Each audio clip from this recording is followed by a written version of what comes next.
Yo, what's going on YouTube? Welcome back to another tier list. This is again, I did a video about this recently, but it was for tracking perks and it got received rather well. You guys seem to like it quite a bit. So I'm going to go through and I'm going to do the rest of the categories that I mind. This one's going to be the slowdown tier list. This one I think is going to be the spiciest because I think slowdown perks are probably the strongest overall perks in the game right now for killer. So this should be maybe the most important tier list out of all of them, possibly. Maybe you can say. I don't know. Again, I'm not sure. Maybe I'll make an overall tier list at the end of all this, but I think out of the 4 categories I have, this might be the most important one. So I'm just going to put this one out now and say fuck it, and we'll just see where I rank things. So down here, we have every perk in the killer category that my Twitch chat deemed as a slowdown perk. We kind of went through and anything that could be deemed slowdown. And slowdown is basically anything that either slows down progression of the game, through like some way, right? Through like healing, like making healing slower, making gens slower, or regression, things that straight up make gens go backwards. Like either one. Basically anything where the sole purpose of it is strictly to make the survivors do things slower is essentially what it is. So like last time, we're also going to have this honorary mention place where if a perk barely fits in this category, we might put it in honorary mention. And also, I want to say again, before I start putting things in tiers, that this tier list is based solely on the perk's ability to slow down the game, okay? Nothing else. So again, if a perk has a really strong maybe tracking part of it, but the slowdown is a very like, you know, small part of what it does, that it might not necessarily go very high in the tier list, where it might, like for example, this is like Thrilling Tremors, right? Like Thrilling Tremors is not a super strong slowdown perk, so it might not go very high in this tier list, but the perk overall is very strong, right? The tracking that it provides is very good, as well as a slowdown. So this is solely thinking about slowdown and nothing else, right? So whenever I actually get to each perk, I'll talk about how strong I think it actually is overall, but this is not the overall strength. This is just the slowdown and that's it. And that might sound stupid to only judge it based off of the slowdown and nothing else, but I kind of want this tier list to be something that maybe newer players or more inexperienced players can look at and kind of know that, hey, if I want something in my build specifically to do this one thing, what is going to do a good job of it, right? And again, I can make a total tier list later on down the road, but for now, this is kind of what I want to do. All right, so let's just get started. We got Blood Warden. So Blood Warden was actually, I think, our first perk on the last tier list too. This perk makes it so that, I'm also going to describe what every perk does too whenever I get to them. This perk makes it so that if you hook somebody when the exit gates are open, entity spikes basically block the exit gates for 60 seconds and prevent survivors from leaving. And also you can see the auras of survivors that are in the exit gates. So this is mostly a slowdown perk is really what it is, right? It kind of like baits the survivors into not being able to leave for a short amount of time in the end game. This is a weird one to rank because I feel like it's very difficult to even get value out of this perk at all, right? Like you kind of need the survivors to play in a certain way to even be able to get value out of this perk to begin with, which makes it sometimes difficult. But even when you do get value, sometimes it's not amazing. Like I feel like the majority of the time, even when you do get value out of Blood Warden, it's usually just like an extra hook, right? Like maybe an extra kill in the end game. I mean, there are obviously the rare occasions where you can trap all 4 survivors in, you know, while the end game collapse timer is low and get a 4K with it, but that's not like super common. I would say overall, as far as the slowdown perk goes, it's inconsistent. When it does kick in, it is pretty good, right? Like when Blood Warden does activate, it's honestly pretty strong, and it'll very often get you a whole nother kill, which is honestly a pretty big deal, I guess. But it's just the inconsistency of it, and like I feel like you can't reliably make it proc, right? Like survivors play around it very often by 99 doors and stuff. I think it's like D tier at best. I think it's just too inconsistent to really put it any higher. You can get value sometimes, but more often than not, it's just going to be dog shit. So I think D tier is where it goes. Interestingly enough, the next perk is Call of Brine. This is a new perk that came out with the Ringu chapter, and I'm doing this based off of the values it had in PTB, and I'm assuming it's not going to be changed. And hopefully they don't change it, because if so, that might ruin this entire tier list. But I'm gonna do it based off of the values it had in the PTB, because I'm making this video in between the Ring PTB and when the patch goes live. So this perk, the way it works, at least in the PTB, is basically after damaging a gen. So after kicking a gen, this perk activates for 60 seconds. The gen that you kicked regresses at double speed, so 200%. And its aura is revealed to you. if a survivor completes a good skill check on that gen, you get a loud noise notification. So basically, if they get a good skill check, you get a notification similar to what you would get if they failed a skill check. But that's honestly more of the tracking side. The regression side is just that it regresses at 200% speed, which is honestly pretty nice. Like, that's honestly pretty solid. I can't quite tell how good this perk is going to be just yet, although I did use it quite a bit in the PTB, and it seemed to be pretty solid. It's kind of hit or miss, though. Like, here's essentially how this perk works. You run this perk with something like Pop Goes the Weasel. You hook a survivor. You run to the gen that you know has a lot of progress. You kick it with Pop Goes the Weasel, so it instantly loses 25% progress. And then also, it loses progress beyond that at 200% speed, so even faster. So it kind of loses a big chunk of progress right away. And then it also loses the rest of its progress at a faster rate. And then also, again, if they go back and tap it, you have a pretty likely chance to know about it, because if they hit a skill check at all, or I mean, I guess if they hit a good skill check, you'll know about it. So it's pretty nice. I would say the biggest downside to it is that if there's any other survivor that knows about the gen that goes back to work on it, then you kind of don't get the extra regression, right? Like, the extra regression is very easily stopped by survivors simply just tapping the gen, right? Although the additional plus side to this that I didn't say yet is that I don't think this has a cooldown. So you, as far as I'm aware, you can activate this on multiple gens, as far as I'm aware. Like, if you go around and you kick 4 gens in quick succession, all 4 of those gens will be regressing at 200% speed until the 60 seconds is over, I believe, anyway. I'm pretty sure that's how it was working on the PTB from what I gathered. So just generally, if you're kicking a lot of gens, you'll get a lot of value out of this. I'm going to put this in a tier now. I think it's either A or B tier. I'm not 100% sure on this. Again, it just feels like it's very... I'm gonna drop it in B tier for now, and let me think, okay? So this is really good when survivors split up and do gens separately, right? Because if you chase one survivor off a gen, you can kick the gen with this perk and then chase them away, and then no other survivor will likely be nearby to continue the progress, right? So you'll most likely get a lot of value out of the double regression. However, if survivors are kind of doing gens together, then it makes it a lot harder to get value. Although, I would argue that if survivors were doing gens together and it was very clear that they wanted to like focus on the gen that you were doing, you can literally chase them both off at the same time and even kind of use it to bait them into coming back and getting, you know what? I'm going to put this in A tier. I'm going to put this, I actually think it's an A tier perk. I think this perk is going to be A tier. I think it's going to be really, really solid. The extra regression is really, really nice. It's kind of like Ruin. It's like manual Ruin, basically. It's interesting because I think it really does help against like the most difficult way to play against survivors, right? Like the most like efficient survivor play style, which is splitting up. So it helps against that, which is probably the thing that you want help against the most. It combos really well with Pop Goes the Weasel, which is another really good regression perk that we'll get to later. I think it's A tier. I think it belongs in A tier. I think this perk has a lot of potential. I think it's going to be really, really solid. Okay, up next we have Corrupted Intervention. This is going straight to S tier. This is probably the best overall perk in the entire game for Killer. Honestly, if I had an overall Killer perk tier list, this would probably be at the very top. I don't think there's a single better perk in the game. So, Corrupted Intervention is a very simple perk. All it does is it makes it so that for the first 2 minutes of the match, the 3 furthest gens away from you where you spawn in as Killer are blocked by the entity. Just for the first 2 minutes. They're just blocked and they can't be worked on for 2 minutes. Which sounds really simple. And if you're maybe like, if you're a more experienced player, you probably completely understand why I talked this up so much. You can probably completely understand why this is up here in the S tier. But if you're maybe a newer player and you don't really fully understand why this is so good, I'll quickly rant and explain it. So, similar to Lethal Pursuer in my last video, this perk is a perk that works in the early game. It basically helps you out in the early game as Killer, which is the most important time as Killer. Now, again, I'll explain this again. I'm sure a lot of people are sick of hearing me rant about this, but in case you haven't heard, I'll say it again, that the early game is the weakest point that any Killer can ever have, right? When you first spawn into the match, that's when there is no pressure on the survivors at all, right? Because obviously you spawn far away from the survivors. You don't spawn directly on their face. At least usually you don't anyway. But the survivors are under no pressure. All 4 survivors are completely free to just go to the nearest gen and work on it. They have nothing to take them off of it, right? There's no survivors on hooks that need to be unhooked. There's no teammates that need to be healed.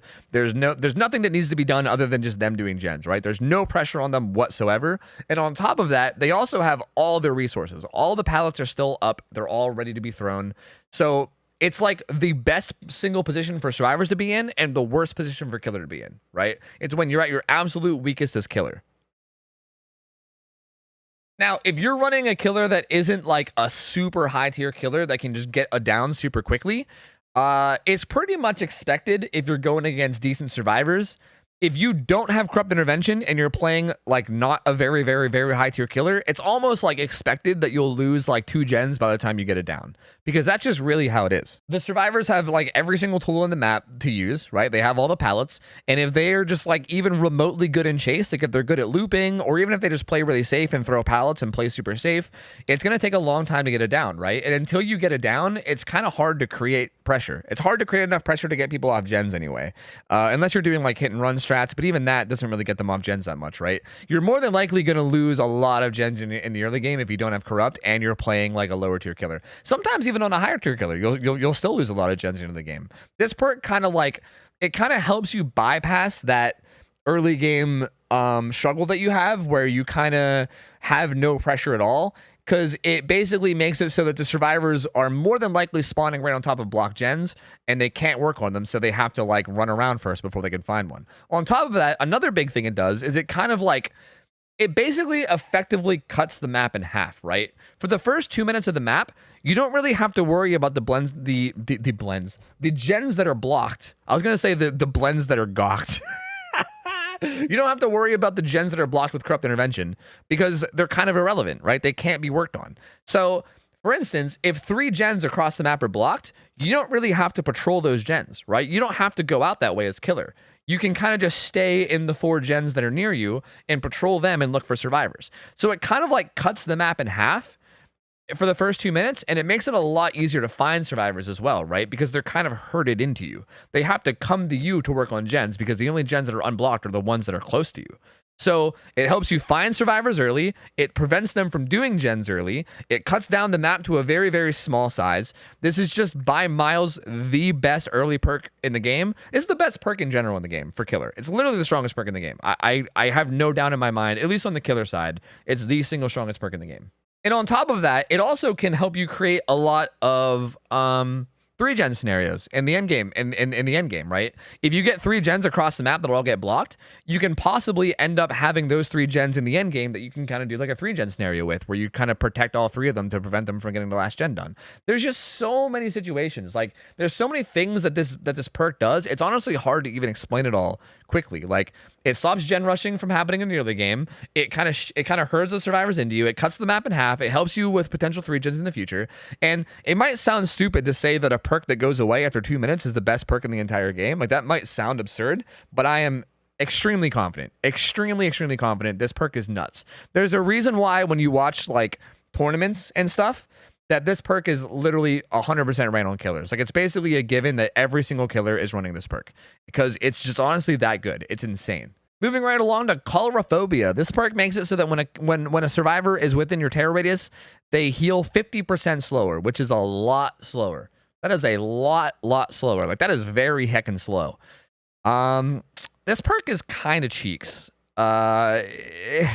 Like again, there's like maybe certain builds that you can do where either A, you have a gigantic terror radius, maybe with like double calm doctor. Like maybe you can play doctor with like double calm plus distressing and then like sloppy butcher or something in Caulrophobia, right? Like you can maybe do something like that, but then you're committing your entire build to this and you're still worse off than you would be running other slowdown perks. So like again, there's like niche times where Caulrophobia might get pretty good value and make it hard for the survivors to heal. But even then, like the killers that can get that niche value are usually killers that kind of suck anyway, where staying injured isn't really that dangerous. Does that make sense? Like I know there's a build that Monto used to do a lot that is like somewhat famous. that uses the Oni's add-on that makes it so that you can see the auras of survivors, and you basically never use your power as Oni and just make it take forever to heal. But even that, again, if the survivors are good enough, they're not going to care. They're just going to loop you because an Oni with no power isn't really that scary. So I'm debating on whether this should go in F tier or D tier. I'm not 100%. It's just really not that good. Again, if you're just using it casually on a build without, building a whole build around it, then it only works when in your terror radius. And honestly, a lot of survivors aren't going to be healing in your terror radius anyway, right? If they're within your terror radius, they're probably going to be like running away and getting somewhere safer to heal. So I don't know, man. And honestly, again, all the perks that slow down healing now are also weaker, given the fact that boons are so popular, right? Like Circle of Healing is so popular right now that everything that slows down healing kind of gets nullified, right? Like if you have Caulrophobia, and if you base a whole build around Caulrophobia, and then if the survivors have Circle of Healing, then this perk becomes even more useless, right? Because they still heal at like a pretty decent speed. It's going in F tier. I'm sorry. Caulrophobia is going in F tier. I don't even think I could even justify it being in D tier. It's a pretty god-awful perk. I think even the builds that revolve around it, it's still just not that good. You're still always better off running almost anything else, honestly. It just kind of sucks. It's going in F tier. All right, up next we got Deadlock. Deadlock is actually really, really good. I have some things I can say about Deadlock that I'm kind of scared to say, but I'm going to say it anyway. Oh, God. Do I want to say this out loud? Oh God, I'm sorry. Please forgive me if this spawns something. I don't know how much influence I have over the community, but if this spawns something that starts happening a lot, I am so sorry, guys. I'm sorry in advance if this happens. But Deadlock is a really good perk for camping, honestly, for camping. This perk is an insane camping perk. If you're camping a hook, this makes it miserable to do the whole oh, he's camping, so we should just do the gens and get out. It makes that so much harder, which sucks hard. But even outside of camping, this is just a really, really, really good, strong perk, right? Basically, oh wait, I should probably explain what it does. What it does is when a generator finishes, the gen that has the most amount of progress after that gen finishes gets blocked for 30 seconds. And also when a gen gets blocked, you can see its aura. So as killer, you can also see the gen that gets blocked. So it's kind of like slowdown and tracking kind of both in one. So even if you're not camping, this is a really strong perk because first off, it blocks whatever gen has progress, which most likely means that survivors are working on it, right? They're either working on it or they wanted to finish working on it because it probably has a lot of progress. So it kind of slows them down and blocks them from doing the gen for a set amount of time. And it also tells you where the next gen is that has the most amount of progress, right? So if you're running a perk like Goes the Weasel, you know that you can run over there and there will be a gen that has progress that you can kick. So it kind of gives you really good information in that regard, and also the slowdown that it provides with the 30-second blocking is quite good. Now again, I'm only going to be basing this based on its slowdown and not the tracking, so I'm going to disregard the tracking for this one, and I'm just going to think about the 30-second slowdown on gens, and even that is still pretty fucking insane. Even if you're not camping, it's still strong. But literally, again, I know I'm going to regret saying this, dude. I'm going to regret this so much. But you can literally face camp someone with this perk and they will get significantly less gens done while you do it. It's honestly kind of busted. On the real, I don't know if this perk should exist. I'm just going to be real with you. I don't know if this perk should exist. I really don't. I think it's going to end up becoming more and more problematic as more and more people find out about it. Because I think it's just nuts in that regard. And because of that, I think it's going to go in A tier. It's just bonkers. The amount of the stuff that you can do with this perk, it just has potential to be absolutely insane. And it just slows down the game so much without you even having to do anything, right? You don't actually have to even do anything too, right? That's another thing that I need to mention as well, is that passive slowdown is always more valuable than active slowdown. And by passive slowdown, I mean perks where you don't actually have to go out of your way to do anything. Call of Brine, you have to go out of your way to kick the gen. Deadlock, you don't have to. You literally just do your thing and Deadlock will always activate and it'll always give you value. Same thing with Corrupt Intervention. You don't have to actively do anything. It just gives you value by default. So the fact that it's passive too, and the fact that it gives you insane amounts of value, I think it's going to go in A tier. I think that sounds about right. Up next is Dead Man Switch. Very confident this one goes in S tier too. This perk is fucking insane right now. This perk is absolutely bonkers. If this was an overall killer perk tier list, this would also be an S tier in that tier list as well, because this perk is just nuts. It's very, very, very, very good. I talked about this a bit in the tracking video. I even ranked it high in the tracking video. I think I put it in A tier in tracking. What this perk does is basically when you hook a survivor, it activates for 45 seconds. And then anytime a survivor lets go of a gen during that 45 seconds, the gen blocks until the perk is no longer activated. So, like, essentially, to explain it as easy as I think I possibly could, like, say you hook somebody and then this activates. If you chase someone off a gen 10 seconds later, that gen would block, but it would only be blocked for 35 seconds because you've already used 10 seconds out of the 45. Does that make sense? So, like, it's blocked for the remainder of the 45 seconds, however much long is left when they let go. Now, the thing about this perk that makes it so insane is that, first off, when someone gets hooked, first off, the person who's going for the unhook, again, if you're going against survivors that are actually good and are doing gens, then they're usually going to have to let go of a gen to then start to look for the unhook. And you can see that, right? You can see, like, again, I know I shouldn't be talking about tracking because this is the slowdown segment of perks, but you can see the gen that gets blocked. So you can know who let go of what gen, so you know where people are, but also it tells you what gens have progress, which is really, really good because you could use that to your advantage with other tracking perks, like with other regression perks, to actually go to those gens and regress them and make them go backwards with progress. So it kind of helps you identify where the gens are that need to be regressed, and then you can go regress them. It also tells you where survivors are, which is really, really good. And also, just blocking the gen for that long is also insanely valuable, right? If you can chase survivors off of a generator and then have it be blocked for a long-ass period of time, that is really, really good. And especially if you're playing a killer that can kind of pressure gens from across the map, right? If you're playing a killer like Artist, who can throw birds at a gen and basically force the survivors to let go, you can basically just block gens around the map for free. Like, literally just for free. You just get blocked gens all over the map all the time for free. On top of all of that, also other killers that can do that, by the way, are like Doctor. Doctor can like static blast you to get you off gens. He can also use like range add-ons with the like beam. I think it's called interview tape, I think is what it's called. The add-on that makes your shock turn into a beam. You can use add-ons like that to like kick people off gens by shocking them. You could use Freddy to like teleport to a gen, or even fake teleport to a gen to bait them into letting go. There's so many killers that can interact with this even better, but even on killers that don't have an interaction, still just running around the map and forcing them off gens creates a lot of slowdown through the gens being blocked. On top of all of that, the cooldown of this perk, I should say the cooldown is really just the activation time, right? The activation time for this perk is kind of like perfect. 45 seconds seems to be, at least in my matches, seems to be this like perfect number where if you're playing well as killer, it feels like there's always around 45 seconds in between each hook, right? Like you hook somebody, you find somebody else, you get into a chase.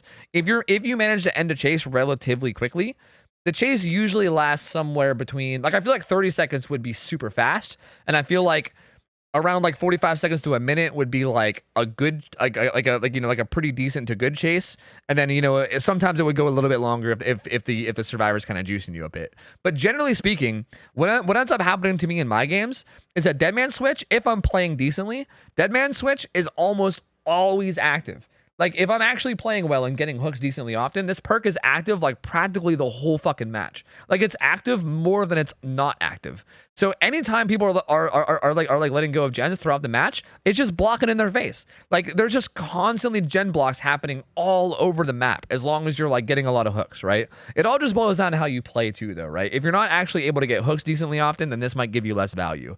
So this is one of those weird perks where I feel like it's maybe like a win more perk, where like if you're already doing well, it'll help you do even better. Whereas maybe if you're struggling, maybe it might not do as much. So with that in mind, again, if you're maybe like a brand new player and you're looking for a perk to run, this one may not be that great. I think it still belongs in S tier because I think when you do get value out of it, it absolutely hard carries you. But it does kind of require you to do kind of well on your own as well, right? Like just slapping this on and then playing, if you're like not a great killer player, it's not going to like carry you to a good result. But if you're already doing okay and you have this perk, then it will definitely carry you to a good result. So that's my final thoughts. Deadman Switch S tier. It's a fucking amazing perk. Literally one of the best perks in the game. Could not talk highly enough about it. It's amazing. Okay, all that praising just to go to the next perk, Dying Light. What a bummer, because this perk fucking sucks. This perk makes it so that if you hook anybody that isn't the obsession, so anybody that's non-obsession, if you hook them, you gain 1 token or 1 stack. And as long as the obsession is still alive, other survivors get a 3% penalty to basically everything. I shouldn't say basically everything. It's repairing, healing, and sabotaging. Up to a maximum of 11 tokens, which is almost impossible to reach. But they basically get a stacking penalty of 3% per token that you get. And it also only affects non-obsession. Like, it does not affect the obsession. It only affects the non-obsessions. On top of that, it also gives a boost to the obsession. The person that is the obsession, first off, is completely unaffected by the penalties. And also, they get a permanent 33% action speed bonus to unhooking and healing. So they like unhook and heal faster. So this is a really, really weird perk. Okay. It's weird for a lot of reasons. Okay. Here's the first reason. Like, the fact that the obsession is first off not affected by the perk, but also you don't get tokens for hooking the obsession. And also they get like this big bonus. Like, why? So the idea is that you want to basically chase and hook everybody but the obsession. But then also the obsession has all these bonuses. So like, it's weird. Like, you would think that the person that isn't affected by the slowdowns is the person that you would want to chase, right? And you would want the people that have the slowdowns to be the one working on gens. But it ends up kind of being the opposite, right? Like, it ends up being the opposite where like the person who isn't affected by Dying Light is free to just do whatever they want because you don't want to chase them. If you chase the person who's the obsession while you have Dying Light, you're not really gaining anything. You're not gaining any stacks. So it's weird. I mean, I guess maybe you can say that you chase the obsession last, right? Like, maybe you get a few stacks of Dying Light and then chase the obsession. I guess that would make sense. But still, it's just a really weird mechanic. And on top of that, if the obsession dies at all your stacks go away, which is also weird. Like, why? Why is it even needed? That doesn't even seem necessary to me. And then I would say the other thing that's weird is the fact that this perk is a slowdown perk that kind of stacks as the game goes on, which is not really ideal. Again, we talked about this with Corrupt Intervention, but the early game is the most important time as killer, right? We talk about that all the time. Early game is the most important. That's the most difficult. That's when things are the hardest. So Dying Light, the fact that it gets stronger as the game goes on isn't necessarily a problem if it wasn't for the fact that it was a slowdown perk, right? Because as the game goes on, they're gonna get more and more gens done, right? Like, my experience with Dying Light is that usually by the time you get a lot of stacks, the game's already like almost over, right? Like, by the time you get up to like 4, 5, 6, 7, 8 stacks, you know, if you get that far, either A, you already have them dead to begin with, or B, they only have like 1 gen left and it doesn't even matter anymore anyway, right? And hell, the numbers I named there were even too high. I'm gonna even say like 4 or 5 stacks, right? Like, by the time you're getting up to like 4 or 5 stacks, either the gens are already all done because you're not obviously not running a very good build if you're running fucking Dying Light, or you're just killing the survivors and you didn't need Dying Light to begin with. I don't really think this perk is good at all. I think this perk is very, very bad. I guess you can argue that it could help you snowball, right? Like, if you get off to a good start, it could help you snowball, but I just don't really think it's that good. I feel like if I wanted Dying Light, if I wanted something like Dying Light that would help me snowball in the early game by like slowing down like this, I would probably run Thanataphobia, which I'll get to later. I just don't think Dying Light is ever really a good choice in a build. I can't really think of a time where Dying Light is ever a good idea to run. It just always feels bad.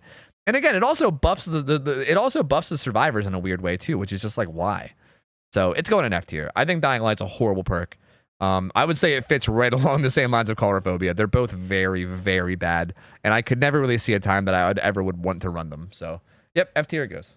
Okay, up next is Eruption. Eruption's kind of a cool perk. This perk makes it so that when you kick a gen, or sorry, I should say all gens that you kick get highlighted yellow to you, and then when you down a survivor, all the gens that are affected and are glowing yellow, they explode and they start regressing. It applies an immediate 6% penalty to the gen, which I think is around the like normal that you would get for blowing up a gen with like a skill check or something. And also, any survivor that was actively working on the gen will scream and then also be affected with the incapacitated status effect for 16 seconds, which is the status effect that basically makes you not able to like do anything. You're not able to like you're not able to heal, do gens, or do anything. You're basically like, you can still run around and stuff, but you can't like work on gens or heal or do anything for 16 seconds. So it kind of like puts any survivors on it out of play for 16 seconds and it also blows it up. And then it also has a cooldown of 30 seconds. I don't really know why it has a cooldown. It doesn't really feel like it needs a cooldown, but they just kind of gave it one anyway, which is, I don't know, kind of weird, but hey, what are you going to do?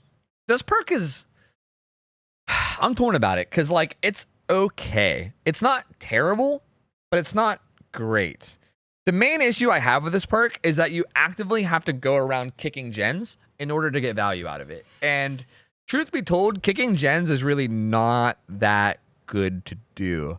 I will say with perks like Call of Brine coming out, maybe Call of Brine plus Eruption will end up being an actual really good combo. Like I can see that happening. So maybe like that combo makes me want to hover towards B tier.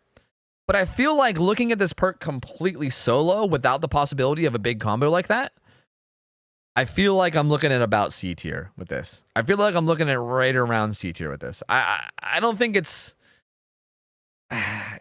solid, right? It's definitely solid. Like it's nice because it also gives like some minor information. The incapacitated that it puts on survivors is also kind of nice because it kind of gives you like additional slowdown too, right? Like not only does it regress the gen, but then it also stops the survivors for 16 seconds if they're working on it, which is honestly a bit underrated, right? But the fact that survivors have to just like sit there for like 16 seconds and do nothing after the gen blows is just like, it's honestly pretty solid. Like it's almost like 16 extra seconds of slowdown potentially. Again, the main concern is just, I feel like if you're spending your time going around and kicking gens, then you're not really being that efficient as a killer. You know what I mean?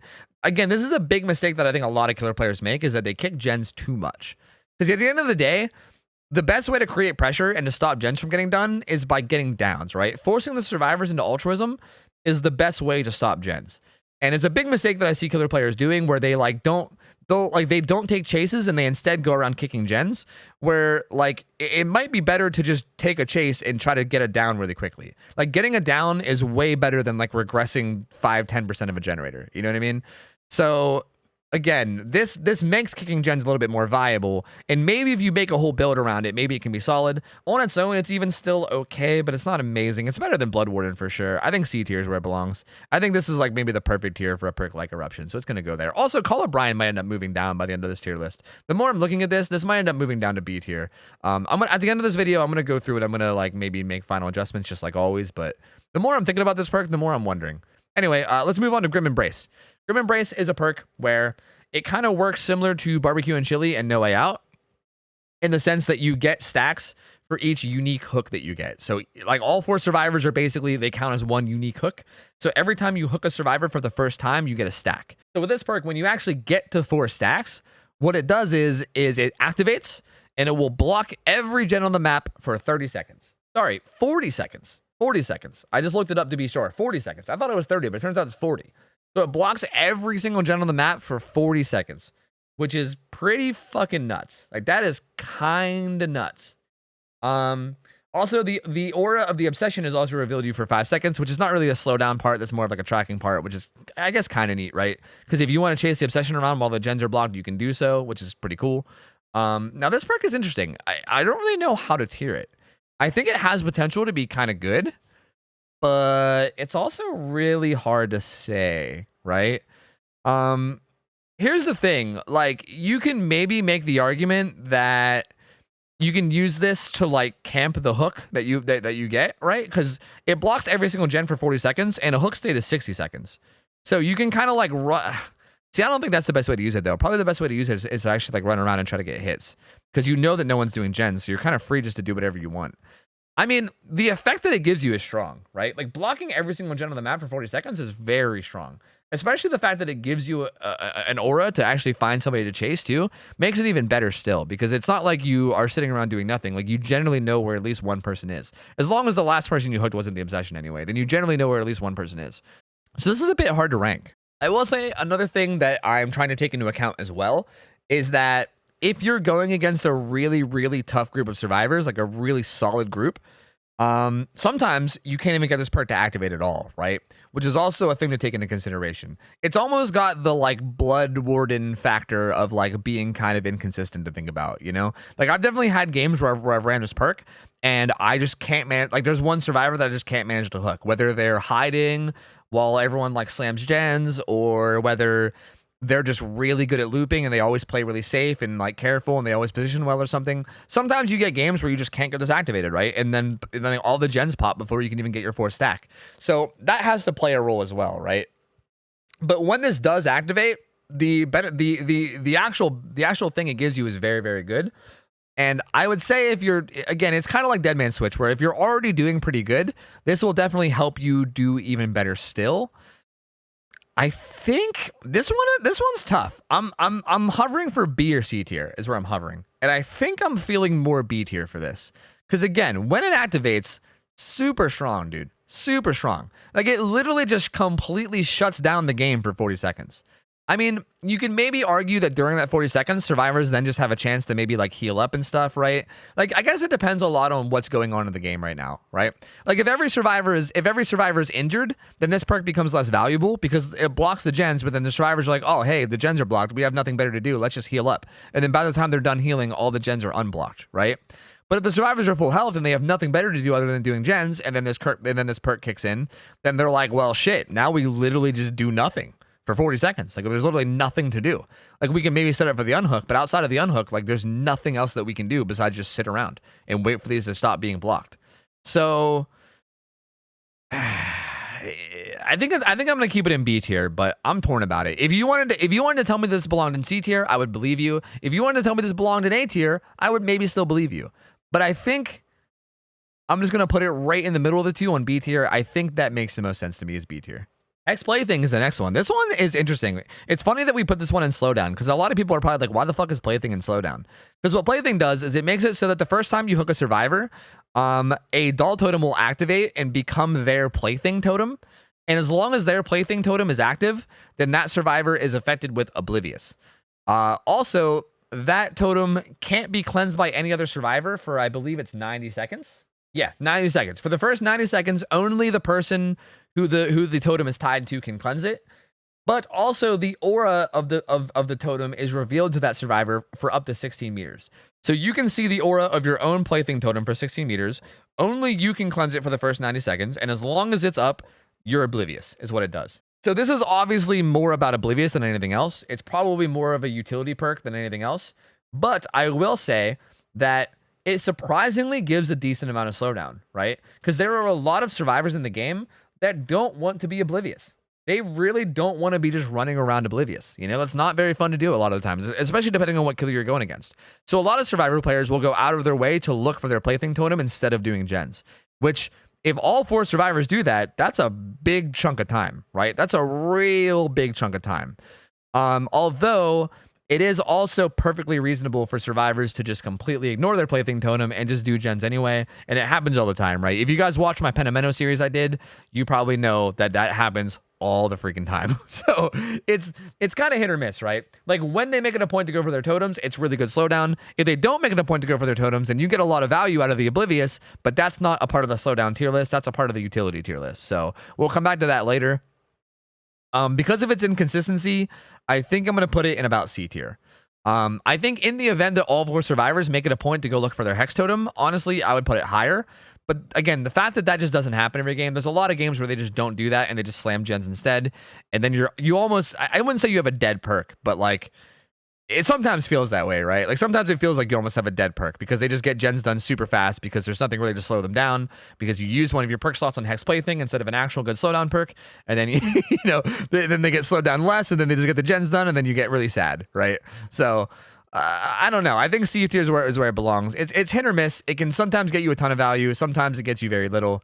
I think C tier is a pretty good spot for it.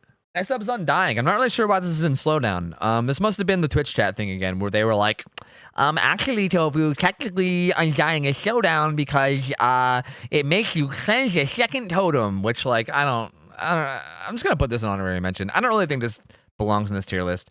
I mean, Hex Undying, just to explain to you guys what this does, this perk basically just gives you a get out of jail free card for a Hex. So say you're running a Hex like Huntress Lullaby, right? If Huntress Lullaby was to get broken, instead of Lullaby actually going away, Undying would go away and then take its place. So it's like you keep your totem up. You get like 1 get out of jail free card for your totem. It also gives you some tracking on doll totems, which is completely irrelevant to this tier list in particular, but it basically just replaces your hex totem that gets destroyed. And I guess maybe you can say, you know, yeah, well, that forces them to go look for your next hex totem or whatever. But like, I don't know. It just doesn't really feel like a slowdown perk at all. It feels much more like a utility perk. I don't think anyone's running Hex Undying solely to make survivors look for a second totem, right?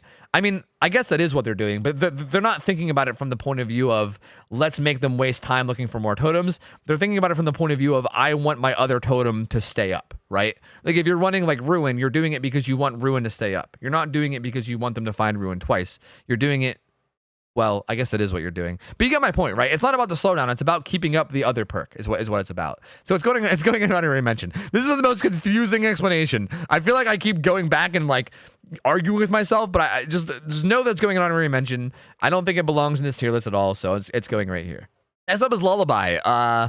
Similar to the tracking tier list, I'm going to probably put this in a similar placement. This perk makes it so that every time you hook a survivor, you get a stack, and then for every stack that you have, there is less of a delay between the noise that survivors get before skill checks and the actual skill check itself.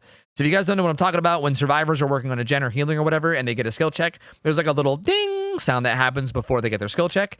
And what this does is it reduces the delay. So like, and at 5 stacks, the sound goes away entirely. So at 4 stacks is like the shortest delay. At 4 stacks, by the time you hear the ding, the skill check is basically already on the screen. So you have to kind of be faster to react, right? You have to really be paying attention. And at 5 stacks, there's no sound at all. So survivors just get skill checks without any kind of a sound notification that is coming at all. They have to just be paying attention, basically.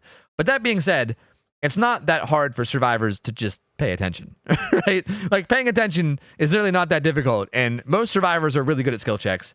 Again, maybe this perk would be more valuable if you're newer to the game, right? If you're newer to the game and you're going against other survivors that are also newer to the game, this might be more valuable.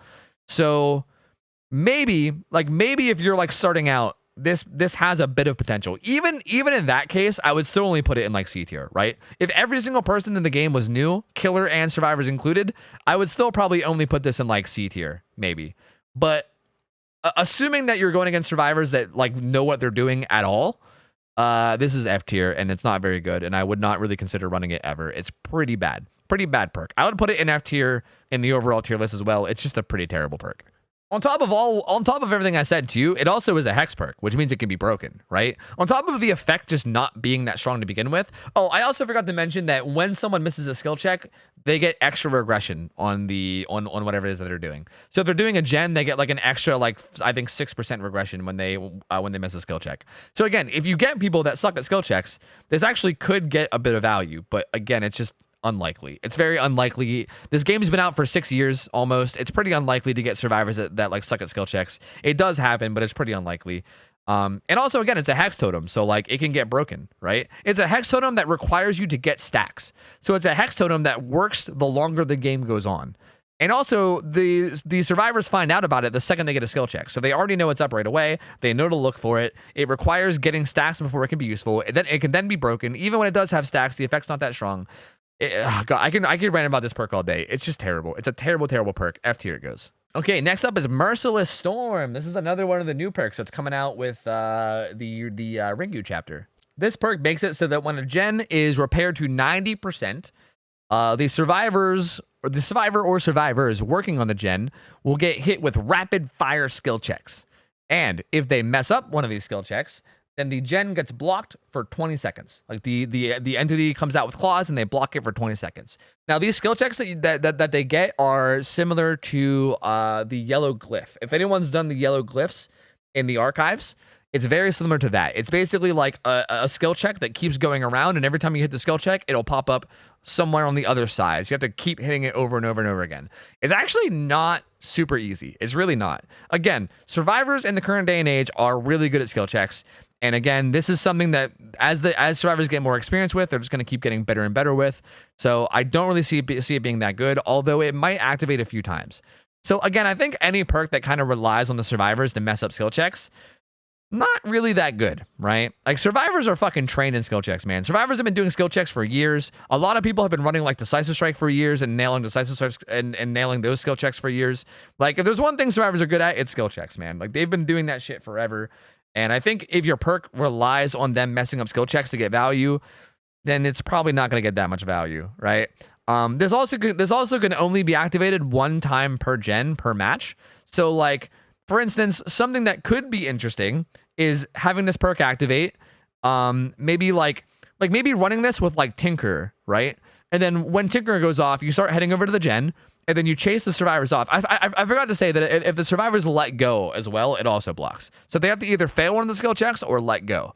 But if the survivors let go, it also blocks. So like something that could be cool is running this with like Tinker, and then like maybe like Pop Goes the Weasel, or maybe even like Call of Brine, or some kind of really good regression perk, and basically running to a gen that you know is about to finish, waiting for this to activate, chasing them off of it so it gets blocked, and then you have 20 seconds to do whatever the hell you want, right? You can chase them around, you can hit them, you can try to down them, and then once this goes away, you kick it, regress it, so that you can then just rinse and repeat, do the same thing again, right? Like that could potentially be good, but it can only activate once per trial, per gen. So that makes that kind of not as good. You can do it. You still can do this, right? You still can do that combo, but the fact that it can only happen once, like the full combo anyway, can only happen once, means that it's just not really like that good. It's just really not. It's a neat little combo that you can do, but it's nothing like crazy. It's not like going to carry your games or make a significant difference in the result of the trial. And also, you're running 3 perks to do it, right? You're running 3 perks just to do a neat little combo that doesn't really do that much. So I think it's going to go in D tier. It's not horrible. It's not the worst perk I've ever seen. It will get value sometimes. Again, I mean, these are pretty hard skill checks to keep up with sometimes. Like, it's not like insanely hard, but I would say it's harder than like, you know, I'd say you have a better chance of survivors messing this up than like a Lullaby, probably, right? Because like Lullaby, all you have to do is just be focused on your screen. This one, it's like, it's pretty rapid fire. So yeah, I think D tier is where it goes. It's not crazy good, but it's not horrible either. It's just kind of okay. Although I will say that I am ranking this really early, and I would be curious to see how this interacts with some other perks in the game. I think there is potential for like interesting things to happen with this. Maybe with like Scourge Hook or some other things, right? Maybe like Deadlock, but I just don't really see it. It doesn't really seem viable to me, so I think it's staying where it is. Okay, next up is No Way Out. No Way Out is actually a very, very solid perk. This is, ooh, what tier does this go in? Let me talk about what this does. This perk has a stacking system very similar to Barbecue and Chili and also Grim Embrace, where basically you get a stack for every unique hook that you get. So like there's 4 survivors. Every time you hook a survivor for the first time, you get a stack. If you hook the same survivor twice, no extra stack. You have to hook each one time at least. And what this perk does is no matter what, you get 12 seconds for free, but per stack, you get 12 more seconds. And what it does is when the exit gates are powered, whenever a survivor goes to open the exit gate, it blocks in their face. The entity basically blocks it in their face. And also you get a noise notification of what gate they tried to open. And then it gets blocked for 12 seconds by default, plus an extra 12 seconds per stack that you get, up to 4 stacks. So if you have 4 stacks, that adds 48 seconds, which makes it 60 seconds total. So basically, maximum value out of this is 60 seconds of blocked exit gates, which is honestly pretty reasonable to get. It's pretty reasonable to get to 4 stacks. But even if you only get like 2 or 3 stacks, that's still 36 to 48 seconds of extra time, which is a lot. That's a lot of time. Now, this is strong for a variety of reasons. Because first off, like adding just straight up ignoring everything else, right? Ignoring everything else that I'm going to say. Just flat out adding 60 seconds to the game is a lot, right? That's almost a whole gen. A generator takes 80 seconds for one survivor to work on. And on top of that, I mean, generators can be worked on by multiple survivors too. So like, you know, it's interesting because it just stops all gates from being possible to be open for 60 seconds. It's like a 60-second just dead time where the survivors can't do anything. They literally can't do anything for 60 seconds aside from just sit around and wait for it to be over. So it adds a very big chunk of time to the match. And even that alone is just already really, really strong, right? That's super good. On top of that, sometimes you get even more than 60 seconds of value out of it, right? Because it doesn't activate until they actually try to open the gate. So for instance, sometimes I'll get games where I have 4 stacks of No Way Out and they'll get all the gens done, but nobody tries to open an exit gate for a solid, like, I don't know, 20 or 30 seconds, right? Like they're busy like healing up or trying to unhook or, you know, do whatever. And then finally, like maybe 20 or 30 seconds later, when someone finally goes to go open a gate, that's when it activates. And then that's when the 60-second timer starts. So sometimes you get even more than 60 seconds value out of it, right? Like sometimes it happens right away. Sometimes like the second the second the gates are or the second the gens are done, it's instantly activated and the timer's already started. But sometimes it takes a long time to activate, and then you get even more value, right? It has potential to really add a fuck ton of time to the game in the end game. So again, just the flat out time that it adds to the match is really good. But something that makes it even stronger is the fact that it activates during endgame. And like, you know, I've been saying it throughout all these videos. I talk about the early game, right? How often do I talk about the early game? The early game is the strongest time for survivors and the weakest time for killers, because survivors have no pressure, and also they have every single resource on the map. Well, you know, if you think logically about it, the end game would be the exact opposite, would it not? The end game is the opposite. That's when killer is kind of at its strongest. Kind of. I mean, I say that, but like, I would say in terms of like chasing and stuff anyway, killer is at its strongest because they've already gone through a lot of resources. There's also some other very powerful endgame perks that exist. No, Ed. No, Ed. No one escapes death.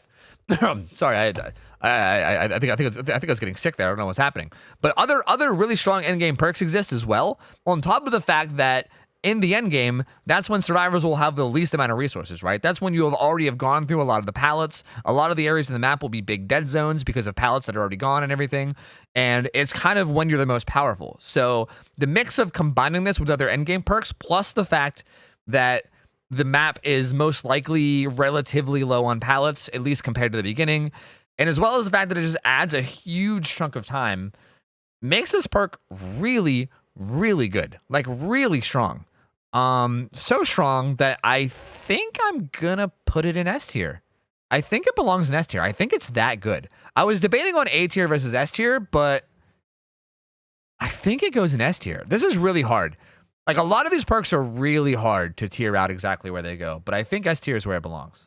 Okay, next up is Oppression. I actually love Oppression. This is a perk that everyone else shits on, but I like it a lot, which is a shame. I wish more people used it.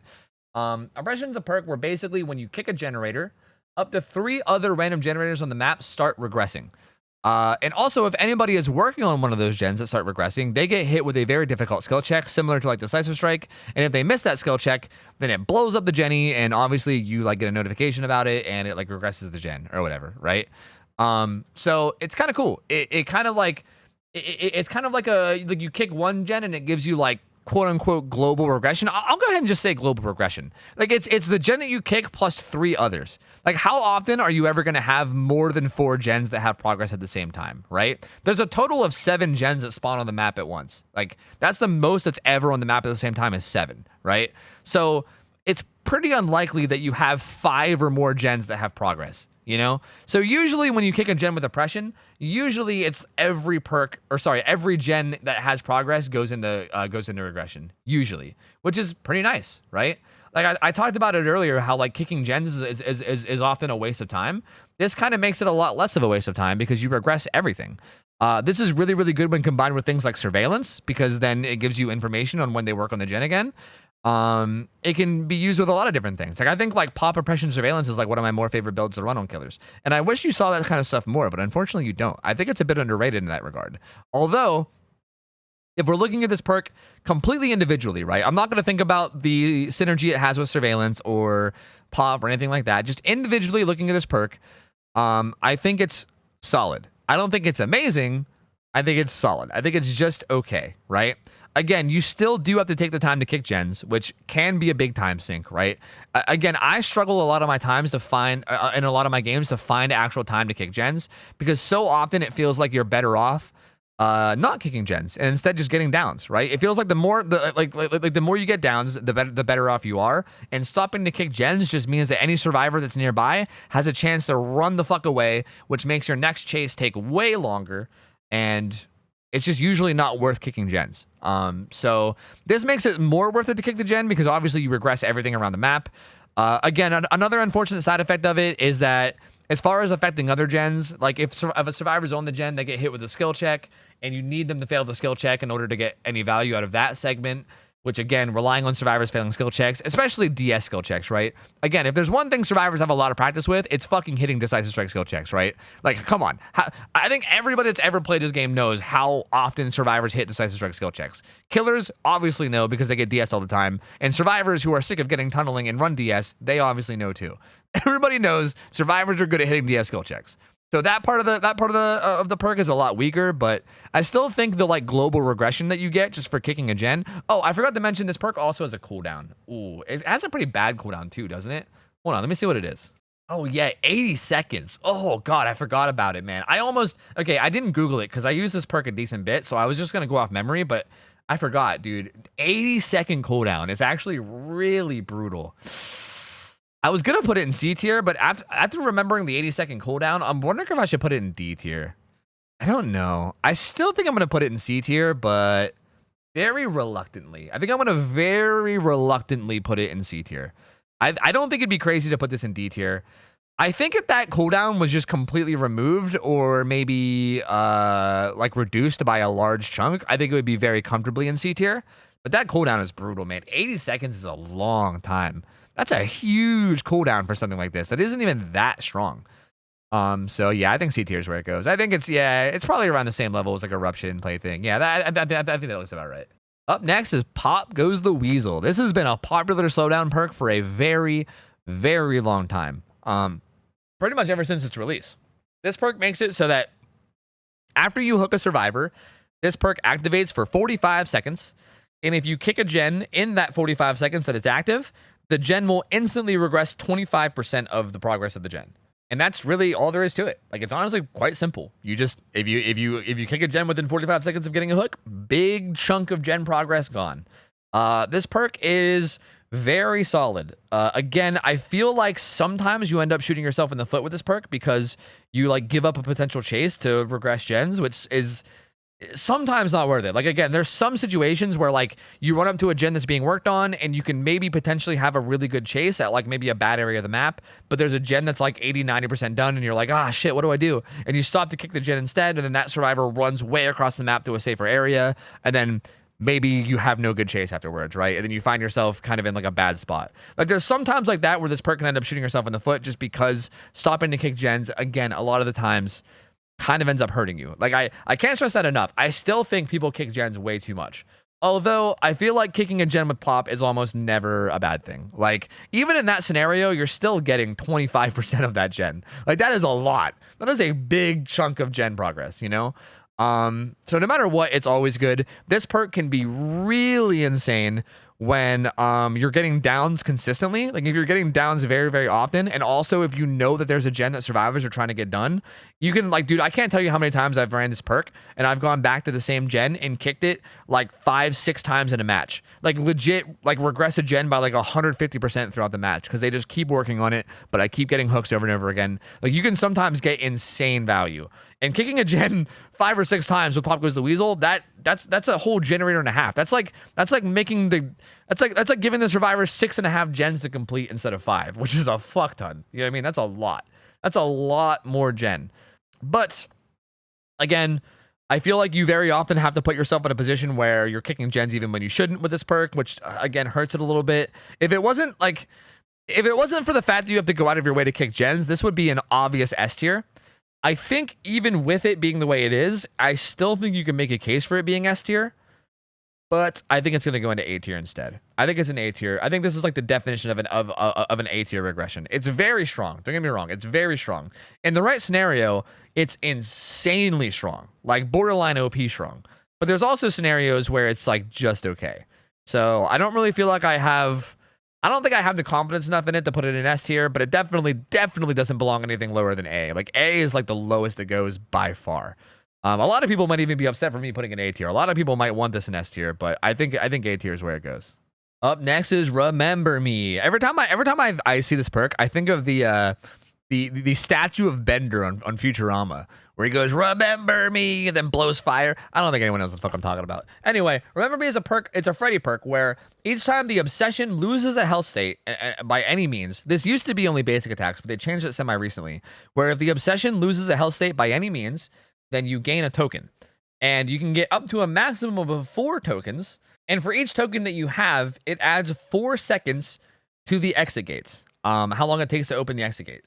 But like other obsession perks, the obsession is not affected, which I kind of hate this as far as these perks go, because this perk honestly has potential to be kind of legit.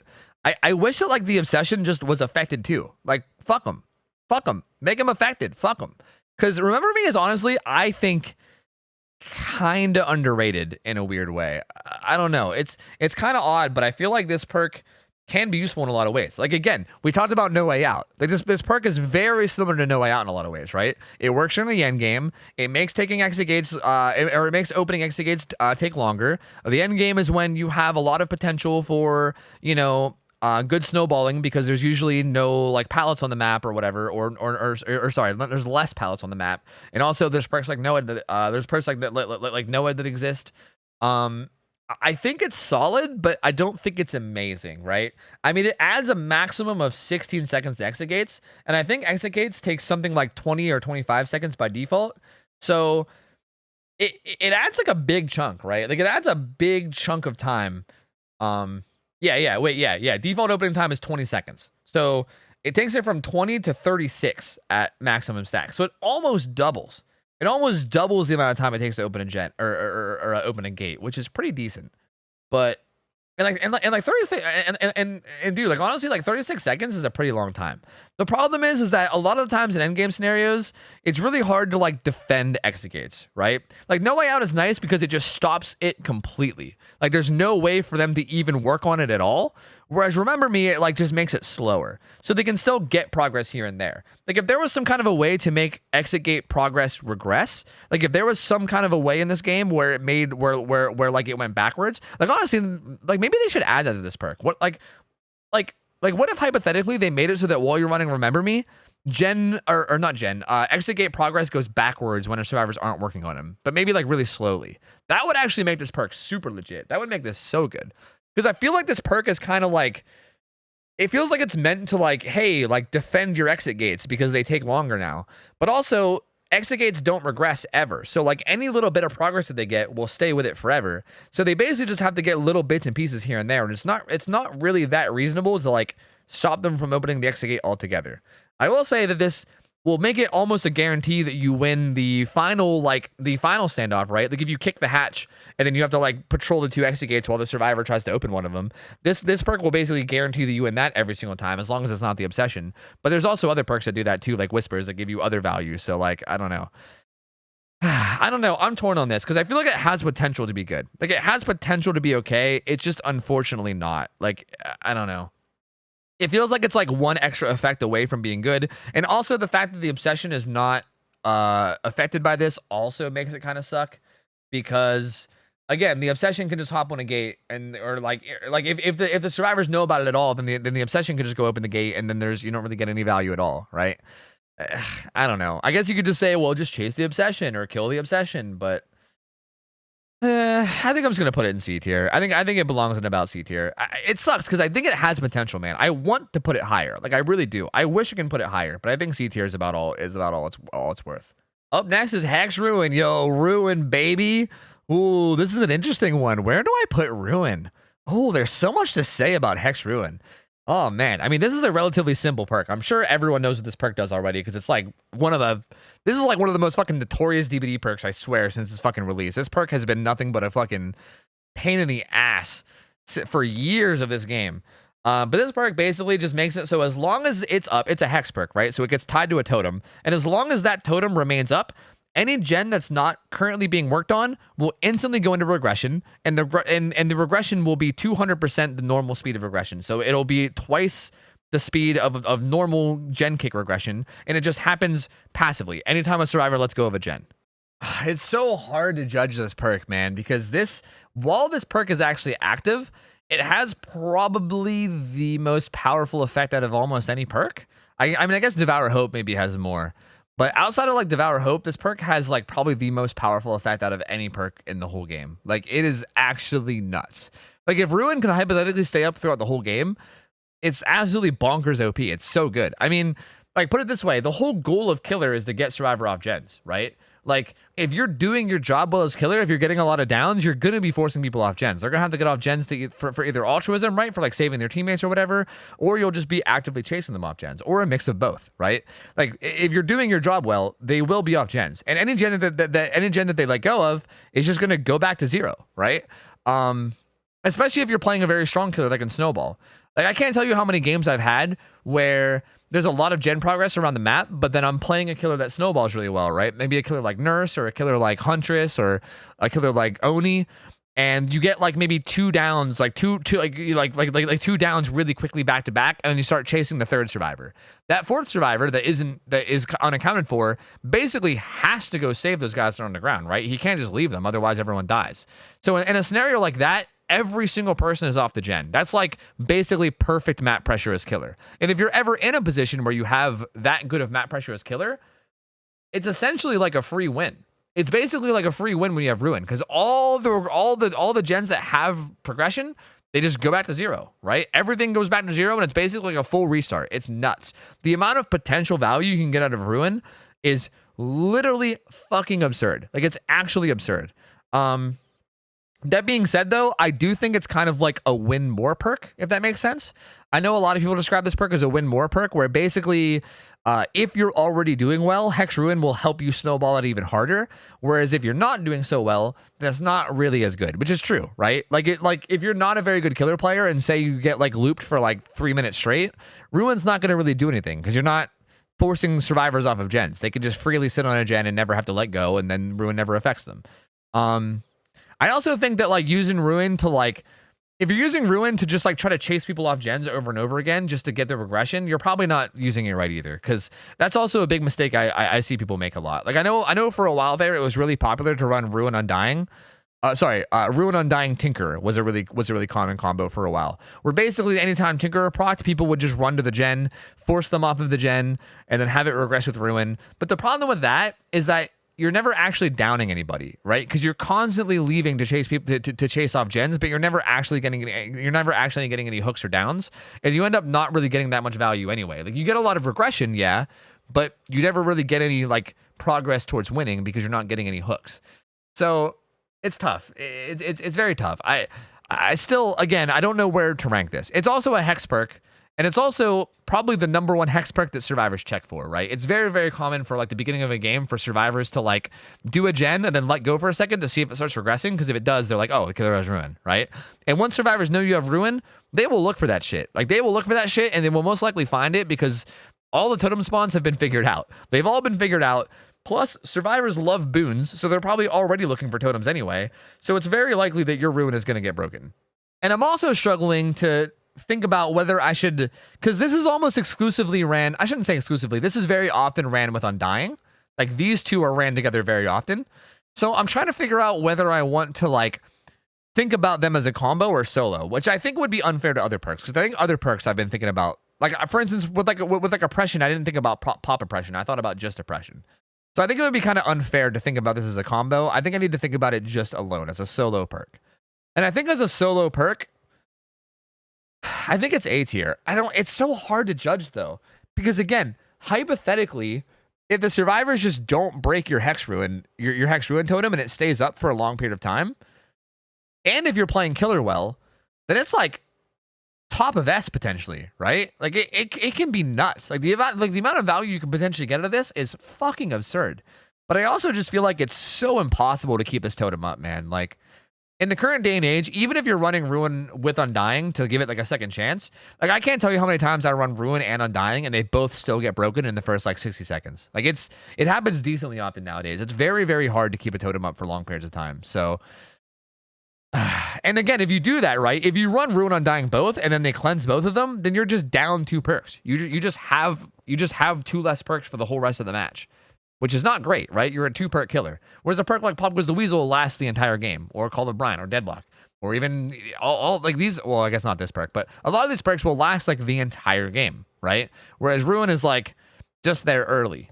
And you could also make the argument, okay, well, Ruin works early, and early game is when it's important, and you gave Corrupt Intervention S tier, and you called it the best perk in the game, so why is Ruin not the best perk in the game? But the problem is that like, again, there's no pressure. Like Ruin gets complemented by pressure, right? Like yeah, Ruin is active right away, but it being active right away doesn't actually do anything until you get pressure. Again, if you're a killer that is very, very strong and can act fast, like maybe if you're playing a killer like say if you're running Ruin with like Nurse and like Lethal Pursuer, right? Then Ruin might be fucking nuts because you might instantly blink on top of someone's face, down them, and you immediately start getting map pressure right away, right? And then that would probably get your Hex Ruin a lot of value because before they even get a chance to break it, they're already having to worry about unhooking their teammate and so on and so forth. But even then, there's still a chance that a random teammate will stumble upon it and break it. So like, I don't know, dude. I think just the RNG of it being broken just makes me have to put it lower. Like, it's so rare to have Hex Ruin last for long periods of time in games anymore. Like, it does happen sometimes, but it's so rare. I will say while it's active, I think it's S tier. But because it most likely doesn't stay active for very long, I think I'm gonna put it in A tier. It's a bit inconsistent, it's a bit risky. Like I feel like if you want a consistent slowdown perk, there's better consistent slowdown perks to get. This is definitely not one of them. But it has potential to be nuts. This is so hard. I feel like I'm literally just ranting so much about this right now, but this is just a really hard thing to judge. So I don't know. I'm gonna put it in, but I will put it at the top of A tier because I have a lot of respect for it. It's a really strong perk. Next up is Scourge Hook, Gift of Pain. This perk is really interesting. This perk makes it so that when you hook someone on a Scourge Hook, okay, Scourge Hooks in general, there's two Scourge Hooks coming up. So Scourge Hooks in general are perks where basically it spawns up 4 special perks called Scourge Hooks. Special hooks. Did I say special perks? Special hooks. And they spawn up special hooks called Scourge Hooks. And they kind of like glow white. They're very obvious that they're special. Only you see it. The survivors don't see it. Only the killer sees it. And essentially what this perk does is if you hook somebody on one of those special hooks, when they get unhooked, they are both mangled and have hemorrhage until they're healed. Mangled and hemorrhage is that they bleed more often. They leave more puddles of blood than they normally would. And mangled is they heal slower or they get healed slower. Like it takes a little bit longer for them to be healed. So it's kind of like the effects of Sloppy Butcher is essentially what this does when they get unhooked. But however, when they get healed to full health again for the first time, they then get a 9% penalty to gen progress. And that lasts until they get injured again, which is like strange. It's so like, this is such a weird perk because it's like they get unhooked and then they get this weird like healing debuff. And then once they're healed, they get this generator debuff. And then that goes away when they get injured again. So it's like this weird, like what? Like, I don't know. It's just very, very odd. But regardless, like the values it gives you on everything are just kind of like they're not great, but they're not terrible. Like you can maybe just say that this is basically just Sloppy Butcher with like a little bit of an extra spice to it, being the fact that once they're healed up, they get like a gen regression penalty. So like, but even the gen regression penalty being 9% is not a whole lot, right? Like it's okay. Like 9% is a decent bit. Like if we just round that up to 10%, a gen takes 80 seconds. 10% would be 8 seconds. So it's an extra. It makes a gen go from 80 seconds to 88 seconds, right? I mean, it's a decent chunk of time. Like that's decent, right? But it's nothing crazy. And also the fact that it only works when they get healed, like they might just do gens while injured, right? And even if they do get healed, it's not that big of a penalty. And also the next time you hit them, it goes away. It's just very odd. Like, I don't know. Like the benefits it gives you are just very, very odd. I don't think it's bad. I really don't. I do think this perk actually has really interesting synergy with Thanataphobia. And honestly, I think it can be okay when you mix them. And when I get to Thanataphobia later, you'll probably see what I mean. But if you mix this with Thanat, it kind of puts you in like a situation where no matter what you're doing gen slower, it's just a matter of like, how slow do you want to do them? You know what I mean? It's kind of interesting. But again, I think the effects are just not that good. Like adding a little bit of extra time to healing. By the way, Mangled adds 4 seconds to healing. It makes a heal go from 16 seconds to 20 seconds. So it doesn't add a crazy amount of time to healing either. It's okay, right? And especially if they're self-caring. If they're self-caring, it adds like even more time because obviously self-caring takes longer.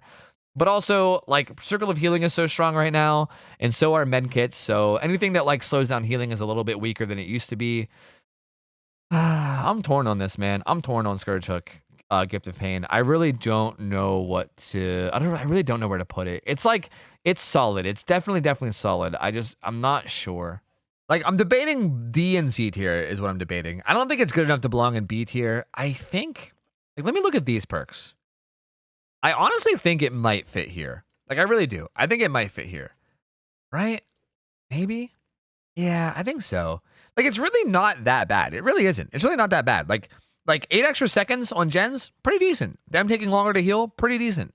And especially considering, like, Scourge hooks are not that hard to use, right? It's not that difficult to make into Scourge hooks. And also, you know, you might have more Scourge hooks in your build, and you might even prioritize it even more.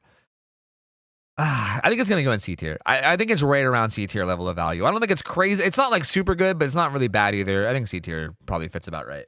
Okay, moving along, we got Scourge Hook Pain Resonance. I'm pretty confident this one's going in S tier. This perk is fucking nuts. This perk is the same thing as this one is in terms of it being a Scourge Hook.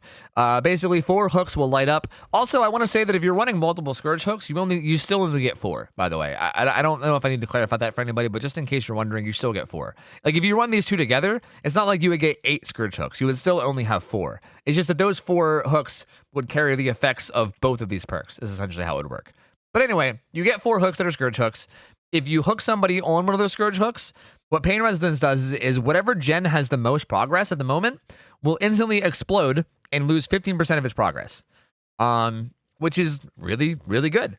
Now, I'm tempted to maybe move this down to A tier because of inconsistency. Because again, it's a lot more rare with this perk than other perks, right? Like for instance, Ruin is an A tier because of inconsistency, because it gets broken very often. This perk is way more consistent than this. It's like it's got minor inconsistencies, like very minor inconsistencies. Basically, like sometimes you can get screwed over really hard, and maybe all 4 Scourge hooks will spawn all on one side of the map, like deep into one side of the map, and then maybe like one whole half of the map won't have any at all. So that way, if you down someone over there, you just can't get them to a Scourge hook at all, and then your perk is just dead, right? Like, that's possible when I've had it happen, but I run this perk all the time. Like, this is like my go-to perk nowadays, and it's very rare that it happens. Like, it happens maybe 1 out of every like 10 or 15 games tops, like literally tops, if even that. Like, it's very rare. Usually, even without having a perk like Agitation or anything, usually even without carry perks, you usually can make it to a Scourge hook most of the time. And if not, it's usually Basement. It's usually like Basement or a Scourge hook is usually where you can get to most of the time.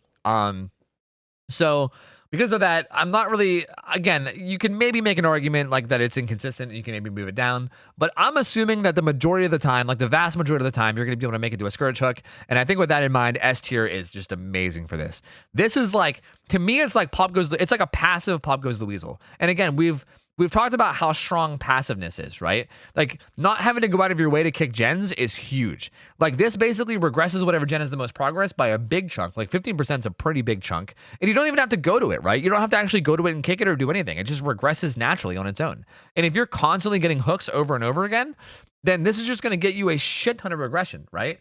Like, if you just, like, throughout the game, if almost every single one of your hooks is on a Scourge hook, and say you get, like, I don't know, 8 or 9 hooks, that's what? Like, that's like 120 to 135% regression. You know, that's a lot. That's a lot of heckin' regression, man. Like that's kind of like the scenario I talked about earlier with Pop Goes the Weasel, where you kick a gen over and over again, and then you get like 150%. I talked about that with Pop, but this one happens passively, right? You don't even have to you don't have to take the time to kick the gen. You don't have to give up chases. You don't have to do anything. All you have to do is just keep downing survivors. It kind of like keeps you in that rhythm, right? Because okay, another thing that I want to mention in this whole like passive versus non-passive slowdown is a big part of like winning killer games is snowballing map pressure, okay? And like let me explain a scenario, okay? This is going to be kind of a long-winded rant, but just stick with me, okay? Let me make up a hypothetical scenario, and I'll explain why this perk is so much better than a perk like Pop. Say you're in a scenario where you're kind of snowballing, right? And by snowballing, I mean you're like getting multiple downs at once. Say you have a survivor on a hook, and then there's another survivor that's downed and they're slugged, a third survivor that's injured that you're chasing, and then the fourth survivor is unknown, right? Somewhere on the map. In that scenario, it's super good because there's no one currently on gens, right? The fourth survivor has to be like coming in and like setting up for saves. And also, you are actively about to down a third survivor. Now, the thing about that scenario is you need to stay in that chase. Like if you bail from that chase on the third survivor, like for instance, to kick a gen with Pop Goes the Weasel, that gives them a chance to fully recover, right? Like the person that you were initially chasing can run over and get the unhook with borrowed time, or they can pick up the down guy, and then maybe the fourth guy can come in and get the other person. Like it gives the survivors a chance to fully reset and get everybody back on their feet and get everybody ready to go, which completely kills your pressure. Whereas staying in the chase and getting that third survivor down to ASAP keeps the pressure snowballed, right? Because if you do that, then the fourth unknown survivor has to come in and save at least one of them, right? Either the guy on the ground or the guy on the hook. And then when you see that happen, you'll know that he's there, which means you can even go back, right? You can down the third guy, go back. I mean, whether you down the third guy or not, you can go back. You can like find whoever's like, you know, healing each other, down them again. It kind of like keeps your momentum going, right? Like you like that momentum of having multiple downs and multiple people like pressured and having like multiple instances of forcing altruism, that like snowball pressure, like momentum is so important. It's so important to winning killer games. It's literally everything when it comes to winning killer games. And again, having slowdown happen passively around you just makes that so much easier to keep up. Whereas having to go out of your way, right? Like if you have Pop Goes the Weasel in that scenario, you might find yourself in this weird scenario where like, ah, shit, do I go kick this gen and get pop value and like give up this chase? Or do I like not use pop and instead, you know, like keep up this momentum? And yeah, I guess you could just not use pop in an instance, but again, then you're not getting value. Where Scourge hook, you'll just get value as long as you're hooking people on Scourge hooks, right? It's so good. And again, in that scenario in particular, it's even better because if that person that was hooked is on a Scourge hook, you're most likely going to get a down right beside that hook again, and you'll get even more value, right? You can kind of play around one hook and kind of like snowball around it, and you just keep using that hook over and over again to get constant value. So again, I'm sorry, super long-winded rant.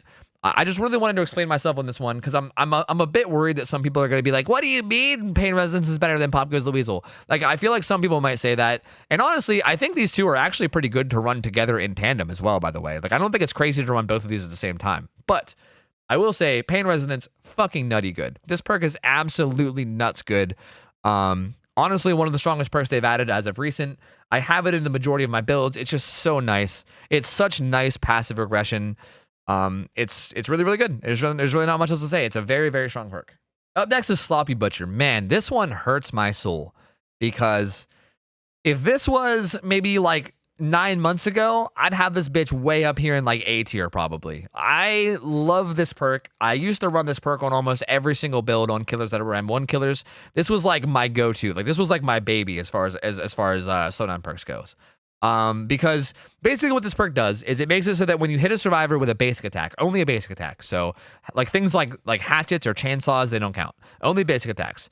If you hit someone with a basic attack, it afflicts them with Mangled and Hemorrhage, which we talked about earlier with Gift of Pain. Basically, Mangled makes it so it takes you 4 seconds longer to heal, and Hemorrhage makes it so that you bleed more. You bleed more often. But generally speaking, the Mangled is the more beneficial part rather than the extra. The extra bleeding is probably like a tracking aspect. Whereas, actually, I'm surprised I didn't put Sloppy Butcher on the tracking tier list. That was actually kind of a mistake. But I think the bigger effect is the Mangled, like the taking longer to heal is like a big deal. So this was a perk that I used to run a lot on stealth killers or really any M1 killer because survivors generally want to heal, right? Staying injured is really dangerous because if the survivor ever finds you, you're one shot down, right? You're one shot from being dead. So most of the time survivors want to heal up, and this just makes it take longer. And back before medkits were more popular and also before Circle of Healing was made, it was very common to just get really good value out of this, right? Every single time survivors healed, it would buy you a lot more time. Because if a survivor was healing another survivor, it would add 4 seconds, which that's 4 seconds for 2 different survivors. That's 8 seconds. That's 8 additional seconds added to the game every single time someone heals. And if they self-healed with self-care, it was the same thing. It would add 8 seconds because it cuts it in half. Or sorry, it doubles it actually. It doubles the amount of time it takes. So it was like basically an additional 8 seconds for the survivors every single time someone healed. And again, if you're someone that's just going around and getting hits often, they're going to be healing a lot, right? Like they're going to be healing quite a bit. So I always loved it for that. It made it feel a lot better to like split pressure, right? Instead of like focusing down one survivor until you get them down, it made it a lot more worth it to maybe like hit multiple people and get multiple people injured at once, which always felt really good as a killer. It kind of just opened up a lot of gameplay, and it was just really nice for like either A, keeping survivors injured, or B, just making them take, a grueling amount of time to heal every time they go to do it. However, again, like I said, nowadays, now that Circle of Healing is so popular and you know, med kits are very popular, it negates this quite a bit, right? Because yeah, it makes you heal slower, but like when your heals are like, you know, like 6 seconds, I don't know what the like percent that it adds. Maybe I can find it. Hold on. It apparently reduces the healing speed by 20% is what it is.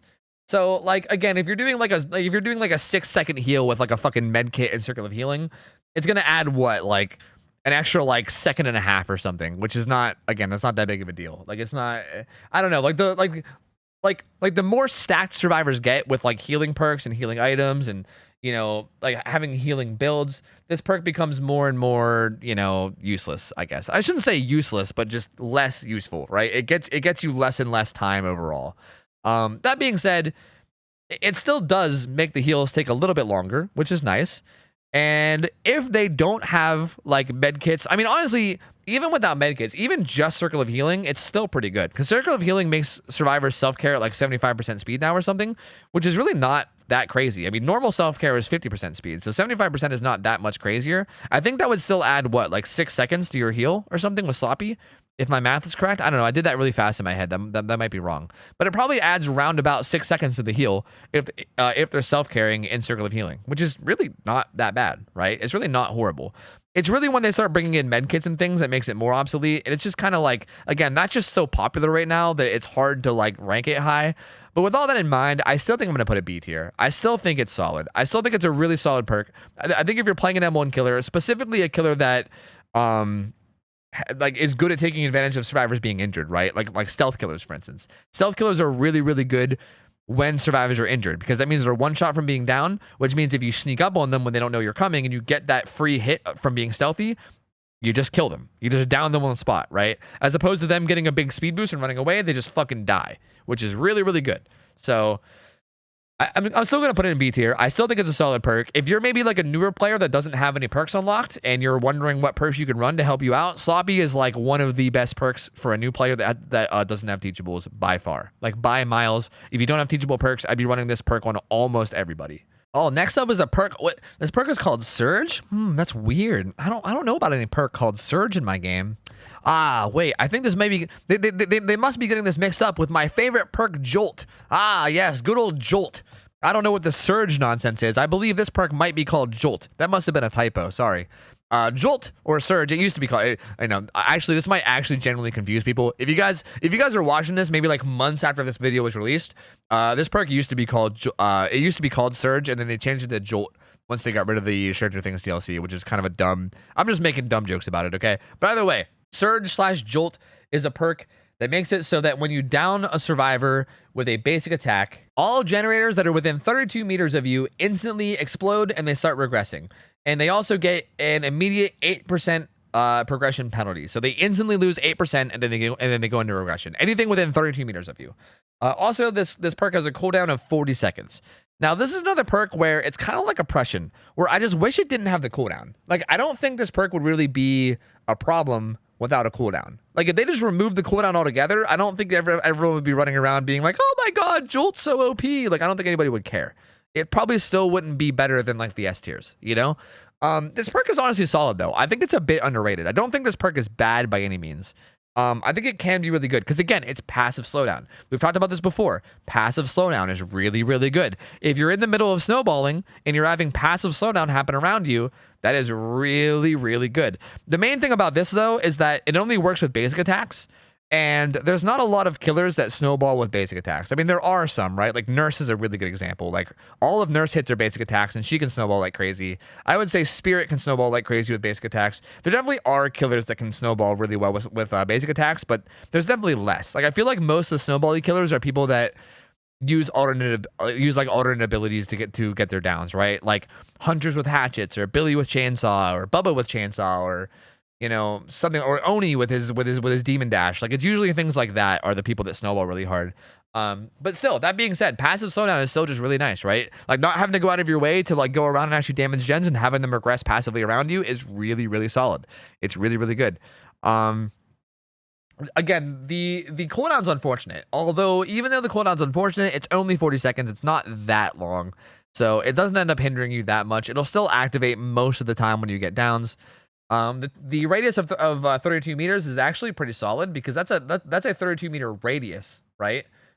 Which means it's like a 64 meter diameter. So like if you're in the middle of the map, that's like a 64 meter diameter. It's like 32 meters on all sides of you. So it honestly covers a pretty decent range, and the regression you get can definitely be pretty nice. I don't think it's amazing. It's definitely nowhere near the S and A tier perks, but I think I would actually put this in B tier. I think it's a B tier perk. I think it's solid. I really do. I think this perk might be underrated by a lot of people, honestly. I think a lot of people rate this a lot lower than I think it deserves. It's honestly a pretty okay perk. I think if they made it so that it didn't work off of basic attacks only, and then they also didn't give it a cooldown, I think it would have potential to be A tier even, but I think with the way it works right now, I think B tier is right around where it fits. It's right on, yeah, I'd say it's right around the same level of these. These perks are like, you wouldn't be crazy to run these perks, but it's also like, why would you run these perks when you have all these options up here, right? I feel like that's what B tier is. It's like, these perks are pretty good, but why the fuck would you run any of these when all of these exist, you know? So yeah, I think B tier is about where it belongs. Pretty good, not amazing, but definitely not bad either. Okay, up next we got Thanataphobia. Now, Thanataphobia is interesting. I have been, okay, if I would have been making this video like a month ago, I probably would have put Thanataphobia in like D tier, honestly. If this was a month ago, I probably would have done that. But I've been thinking about this perk more. I've been seeing it being used more. Hell, I saw it used in this perk actually got used in tournament play, which is really interesting. If you guys go watch the tournament that I posted to my to my YouTube channel, I know a lot of you guys aren't into tournament play, so maybe you don't want to go watch it or whatever. But if you care or are interested at all, a lot of like the high tier killers were using this on some of their killers, like killers like Blight especially were using this, which is really interesting. It's actually not too bad. Okay, so what this perk does is it makes it so that for every single survivor that is either hooked, downed, or injured, survivors do generators 5% slower. Hey, Editing Tofu here. I forgot to mention that Thanataphobia also does the same amount of slowdown. It's 5% per stack to also sabotaging and also totems, whether it's cleansing or blessing. Which sounds kind of cool, but then you remember that 5% of like a low number doesn't really matter, right? Like Sabo takes like 2 seconds, so like 5% of that is like essentially nothing at all. And totems is like nice, right? But even then, even at like max stacks, you add like a couple seconds to either like breaking totems or blessing them. It's not that big of a deal. I think the main appeal here is the gen slowdown, so that's kind of what I end up talking about and focusing on the most, but I just wanted to throw that in here so that people don't, you know, spam my comments with just hitting me with the actually Tofu. Actually, you forgot about the totems, actually. So anyway, sorry, let's get back to the explanation. So you can almost look at it like a stacking perk, right? Like I usually, like when I'm talking about Thanataphobia, I usually talk about stacks. I say like, hey, if 4 people were injured, I have 4 stacks of Thanataphobia because it's a stacking effect. There's not actual stacks on the perk, but you can just think about it that way, right? So for every person that you have injured, downed, or hooked, there's a stacking 5% regression to generators and generators only. So essentially, if at any point in the game you have all 4 people either downed, injured, or hooked, then they're doing gens 20% slower, which is a lot slower. Again, if we just do simple math, if one person is doing a gen solo, that takes 80 seconds. 20% of that is 16 seconds. That adds 16 seconds to their gen. That's a lot. It makes a gen go from 80 seconds to 96 seconds. That's a lot. That's a lot of extra time. This is another perk that I feel like benefits you whenever you're already doing well, which I think is good, right? I think that's kind of what you want as a killer. I think ideally as killer, you don't really want perks that like, I mean, I don't even know if there's such thing as a perk that will like help you even when you suck. I mean, maybe there's perks that'll help you when you suck, but they won't like carry you, right? Like they won't like carry you to a victory. I don't really think that's possible. I mean, well, maybe. I mean, I guess hypothetically, no, it exists. But I should say, as far as slowdown perks goes, I don't think there's a perk that really does that. This perk kind of like benefits you the better that you're doing, and I think that's exactly what you want out of a perk like this, is something to kind of like reward you for doing well, right? Like if you're playing the match well, Thanataphobia will benefit you quite a bit. Again, the major thing that sucks about this perk right now is, again, boons. Like, I feel like I talk about this a lot. The fact that Circle of Healing is so popular, the fact that, like, I feel like we're kind of in the middle of, like, a healing meta right now, which is interesting. Because, again, like, if anyone watching this video played DBD maybe, like, a year or 2 ago, you probably know what I'm talking about. Back in the day, healing was a lot less popular. A lot of people would just choose to stay injured and do gens instead of healing. And in general, there was less people running, like, healing builds. and you know, like med kits and stuff, it just was way less popular. And then they added Circle of Healing, and then people started running med kits more and kind of realizing how insanely strong they are. And now I feel like you run into all those quite often. You run into med kits as well as Circle of Healing quite a bit these days. And that makes perks like this a little bit more rough, right? Because again, I said that this got play in comp, but also in comp they don't use boons. And they also are like limited to the amount of medkits they can run. So, you know, if that was different, then this probably wouldn't be ran, right? Like if they were able to run all that stuff, then maybe this wouldn't be ran. But it's hard to say, dude. I feel like when this does get value, it's pretty decent value. Like it really is. Like when you can get value, even if it's only like 2 people, right? Even if you only have 2 people injured or on hooks or whatever, that's 10% on all gens, right? That's an extra 8. That's an extra 8 seconds for every survivor doing gens. It's a decent chunk of time. So it's pretty nice, I would say. Honestly, I'd say it's pretty nice. I am not really confident on where to put this. I am hovering over C or B tier. Let me compare it to other perks, right? Is it as good or is it better than Eruption, Oppression? Yes. Yeah, I think it belongs in B tier. I think this is pretty good. Again, another good thing about this is that it's passive. It happens passively around you, right? You don't have to go out of your way like Eruption or Oppression to kick gens. It just passively happens around you. Just passively, as long as you're playing pretty okay, motherfuckers are just going to do gens slower.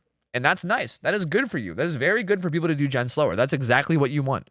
And it also forces them to heal, right? And again, I talk about boons and shit, but boons aren't like this like god tier OP thing. You could always find the boon and stuff it, right? And then force them to reboon over and over again. I can't tell you how many times I've played matches where people just keep rebooning over and over, and I just keep going back and snuffing it over and over, and they just waste so much time doing it. You know, like hell, go watch the video I released recently where I played Pig on Batum. That I literally went back and snuffed the same boon like 5 times. It was fucking absurd. But anyway, like boons aren't like this god tier entity that's unstoppable or anything. It just sucks when you can't find it and then people are healing all the time, right? And you do get into those situations a lot. But you also get into situations where you'll get a ton of value out of this. Yeah, I think B tier is where it belongs. It's pretty good, honestly. Not amazing, but pretty good. Next up is Thrilling Tremors. Now, this perk is, again, as far as the slowdown itself goes, what this perk does is it makes it so that when you pick up a survivor off the ground and put them on your shoulder and like you're getting ready to carry them to the hook, all gens that aren't being worked on will be blocked for 14 seconds. Sorry, 16 seconds. I think I made the same mistake in the other video I made too. 16 seconds. They'll be blocked for 16 seconds. If a survivor is currently working on a gen, it won't be blocked. So again, this kind of helps you with tracking because you can see what gens are blocked. Like they glow white, so it tells you what gens are being worked on. But again, this isn't really a tracking video. This is a slowdown video. Although, actually, I would argue that identifying what gens have survivors on them is actually kind of slowdown in itself, right? Because that kind of tells you where you should be going to target your slowdown, right? If you're running any additional slowdown perks, if your Ruin is up, right? Like if your Hex Ruin is up, if you have Call of Brine, if you have Goes the Weasel, if you have like anything like regression related, you kind of know where to go to get value out of that because you'll know what gens are being worked on. So honestly, even though I say it's tracking and not slowdown, I think it's still kind of slowdown in itself too, right? It kind of tells you where people are, which is good. It's really good in combination. It's almost like support to slowdown. And then also the other gens just get blocked for 16 seconds, which is nice. There's also like some like dumb things you can do with this perk where like you run like Doctor with double calm and you shock everyone on the map on like a small map like the game or Midwich and then pick up immediately so that every gen gets blocked, even the ones that, you know, they're working on. Like you can basically block gens in people's faces, right? Or you can run this with like the artist, you know, and basically send crows to gens that you know are being worked on to bait the survivors into letting go to repel the crows. And then once they let go, you pick up and block it in their face, right? There's like little things like that you can do that can actually get you really funny and interesting value out of this. But again, even that value is not like, even that value isn't like insane. I mean, it is pretty good. 16 seconds is pretty nice. Again, it just feels like a lot of the time that you run this perk, outside of those very specific circumstances of like having like Doctor or Artist, most killers that use this perk, you're not really going to get much value out of the gens actually blocking, right? Like usually survivors that are doing gens are already going to be working on the gens, right? You're not going to actually stop any gen progress. It's more like identifying where the gens that are being worked on are. I think it's very rare that a survivor will be like, I'm sure it does happen, but it's very rare for a survivor to be like on their way to a gen and then it gets blocked instantly by throwing Tremors. I mean, obviously that happens sometimes, but most of the time they're just going to be sitting on a gen already. So again, if we're talking strictly for slowdown, this perk I think is going to go D tier. Again, if this was an overall perk tier list, this would be higher. This would be somewhere towards the top. I don't know exactly where, but somewhere towards the top. But if we're talking strictly for slowdown and that's it, I think D tier. I think this is more of a tracking perk than a slowdown perk, and I think the tracking can actually benefit your slowdown, but that's not really slowdown. That's more of like a slowdown support. So I think it's going to go in D tier. Again, very solid overall perk. Definitely not a bad perk. As a matter of fact, I'll even put it at the top of D tier just to make you feel a little bit better. Definitely not a bad overall perk, but just the slowdown alone, D tier. Okay, up next we have Thrill the Hunt. Thrill the Hunt is a perk that I think it gives you like more hunting points, which is not really that big of a deal as far as like how it affects your game. But this perk basically makes totems take longer to break depending on how many totems you have up. Yeah, it's 10% per totem. So while all 5 totems are up, they basically do it 50% slower. And also, this also affects blessing as well. This affects both cleansing and blessing. And blessing is basically the verb that they use for making boons. So when you like when you bless a totem, that's you booning a totem basically. So it affects both cleansing and blessing, which is actually pretty solid, to be honest with you. Again, especially considering how popular blessing is right now and boons are in general, right? Because that's so popular, this is actually not that bad these days. I mean, even in general, it's not that bad if you combine it with perks like, I don't know, like Ruin, right? It just making it take longer to like cleanse Ruin or cleanse any, you know? Like if you're running like a full totem build, right? You can just make them take forever to cleanse every single one of your hexes, which is pretty nice. But it's really not crazy good, right? I think making it take longer for them to bless, it's pretty nice. Survivors already take longer to bless hex totems, so like I know a lot of people will combine this with things like hex plaything. That way they basically never want to make, you know, boons, because I think hexing a boon totem, or sorry, blessing a hex totem, my god, I can't speak right now. Blessing a hex totem with Thrill the Hunt up takes like some absurd amount of time, like 40 seconds or some crazy shit. I don't know the exact number. I guess it depends on how many totems are up with Thrill too, but it takes like an absurd amount of time. So I know a lot of people run that, but again, I don't think it's that crazy. Like it does a pretty good job of slowing down boons, I guess. And it also does a pretty good job of just slowing down totem breaks in general, but it's not that big of a deal, right? Like there's a lot of totems that can just completely be ignored. And also, like again, like Plaything can just be ignored, like pretty much completely. Boons aren't always necessarily in play, so countering boons isn't a super big deal. And like making them take a little bit longer to cleanse like your Ruin and stuff is okay, but that's, again, it's not the end of the world. It just adds like, what, like fucking like 7 or 8 seconds or something to it at max stacks, which is not that big of a deal. So I think I'm gonna put it in D tier. It's not great. It's not terrible. But it's definitely not. It's not. I wouldn't even say it's good. It's just kind of meh. It's kind of meh, man. I don't know. Like if you're somebody that particularly hates boons, if you're one of those like, man, I hate boons. Boons are OP.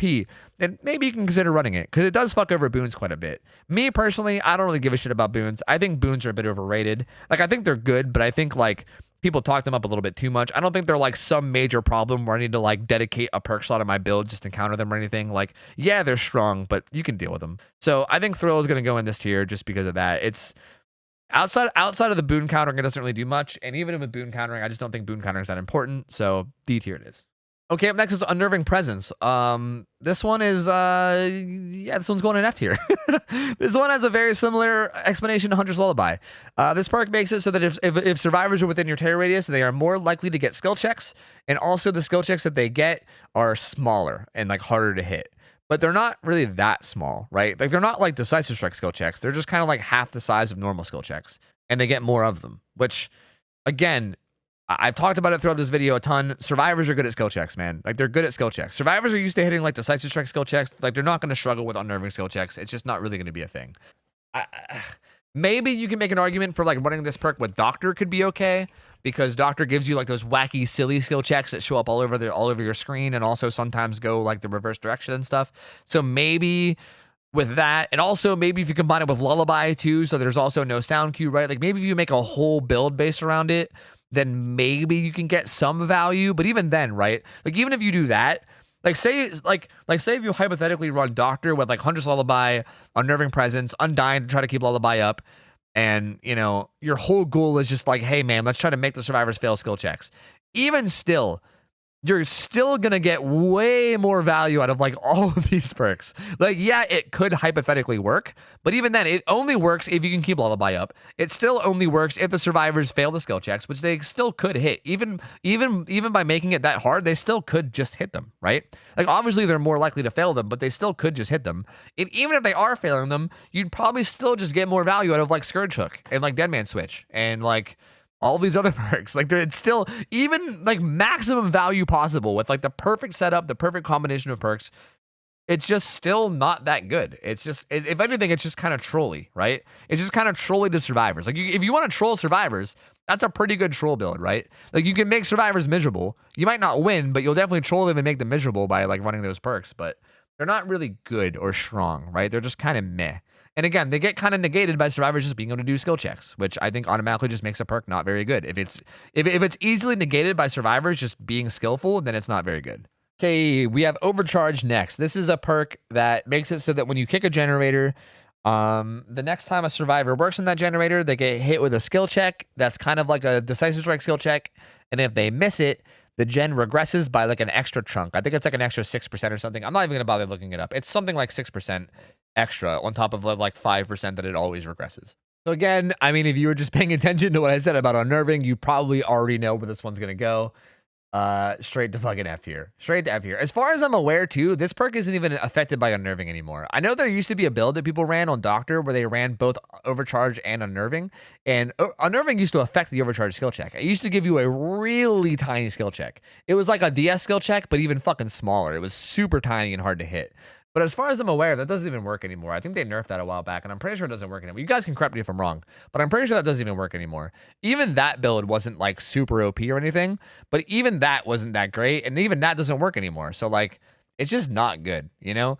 Again, this is a perk that might do okay against survivors that are brand new, you know? Maybe if you're brand new to the game and you have this perk available, you can try it out, and if the survivors you're going against are also brand new, maybe it'll work.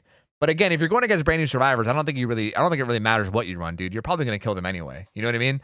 Like brand new survivors in this game are very easy to kill. Any survivors that have any kind of experience in this game are not really going to struggle to hit the skill checks, and it's just going to end up being a waste of a perk slot, and it's just not going to be that good. And I just don't really think it's ever really worth running. Again, if I'm looking at all these other perks, I just don't ever see a world where Overcharge is worth running. It's just never really the best option. Also, again, it's active instead of passive as far as slowdown, because you have to actually go out of your way to kick the gen. And again, if you're going out of your way to kick gens, there's better perks to run, right? Eruption, Oppression, Call of Brine, you know, Goes the Weasel. Like there's so many like better things you can run if you're going out of your way to kick gens. It's just so bad. It's so bad. Don't ever run it. And lastly, we got Hex Pentimento. Pentimento is interesting. This perk is an interesting perk. Again, you probably know about it if you've been watching my YouTube, because I just recently went on this like fucking crusade to get 5 stacks of this, which was really fun, by the way. But what this perk does is, okay, strap in, because this is a bit of a complicated explanation, okay? What this perk does is it makes it so when a totem is destroyed, the remnants of the destroyed totem remain, and you can resurrect a totem there as like a Pentimento totem. It's like its own special kind of totem. It's like a resurrected totem, right? And for each resurrected totem that exists, you get a stacking debuff on the survivors. At 1 totem, their repair speed on generators goes down by 30. At 2 totems, they get the They get the repair speed of 30, and they also get a healing speed debuff of 30 as well. At 3 totems, they get the previous 2 penalties, and then also recovery speed goes down by 30. And at 4 totems, again, they keep all the first original 3, and then they also get exit gate penalty by 30% as well. So you get these like 30% penalties that stack as you get more and more totems. And if you can somehow manage to get all 5 totems resurrected at the exact same time, the entity will come in and block all of them, and they can't be broken. So the way it normally works is that these totems, when you resurrect them, they act the same way that a normal hex would, right? A survivor can come up and cleanse it, and cleansing it takes the exact same amount of time as cleansing a normal hex totem. But the thing is that once a survivor cleanses a resurrected totem, it's gone. You can only resurrect a totem one time. So you can't like continuously resurrect the same totem over and over again, right? Each totem spawn gets one chance at resurrection, and if the resurrection gets broken, gone forever, right? So that's how it works. Also, resurrecting the totems kind of happens like pretty much instantly. You walk up, you press spacebar, and it instantly lights. It takes no time at all.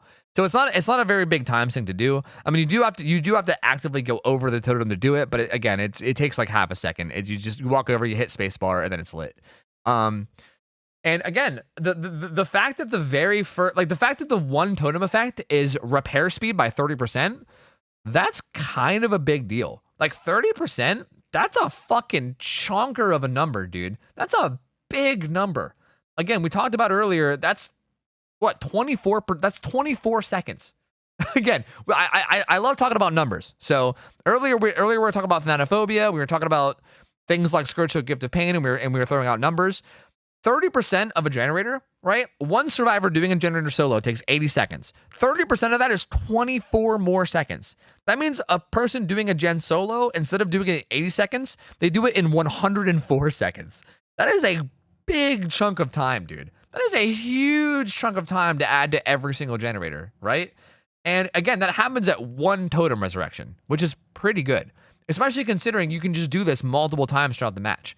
So this is kind of a perk that obviously gets ran with other hex totems. This is probably the only perk in this tier list that I will rate based on its synergy with other perks, because this perk like literally can't be rated solo, right? Like you can't really run Pentimento solo, it'll do nothing, because you need them to break totems. If they don't break totems, this perk does nothing. So I mean, I guess hypothetically you can just pray that they break dolls, but that's fucking stupid. You basically need to run this with other perks. But again, hypothetically, if you run this with a build that creates a lot of totems, whether it's like Plaything or whether you just run it with like maybe like Ruin Undying or something, right? Like if you run this in a build where you know that they're going to break totems, you can actually get pretty damn good value out of this, you know?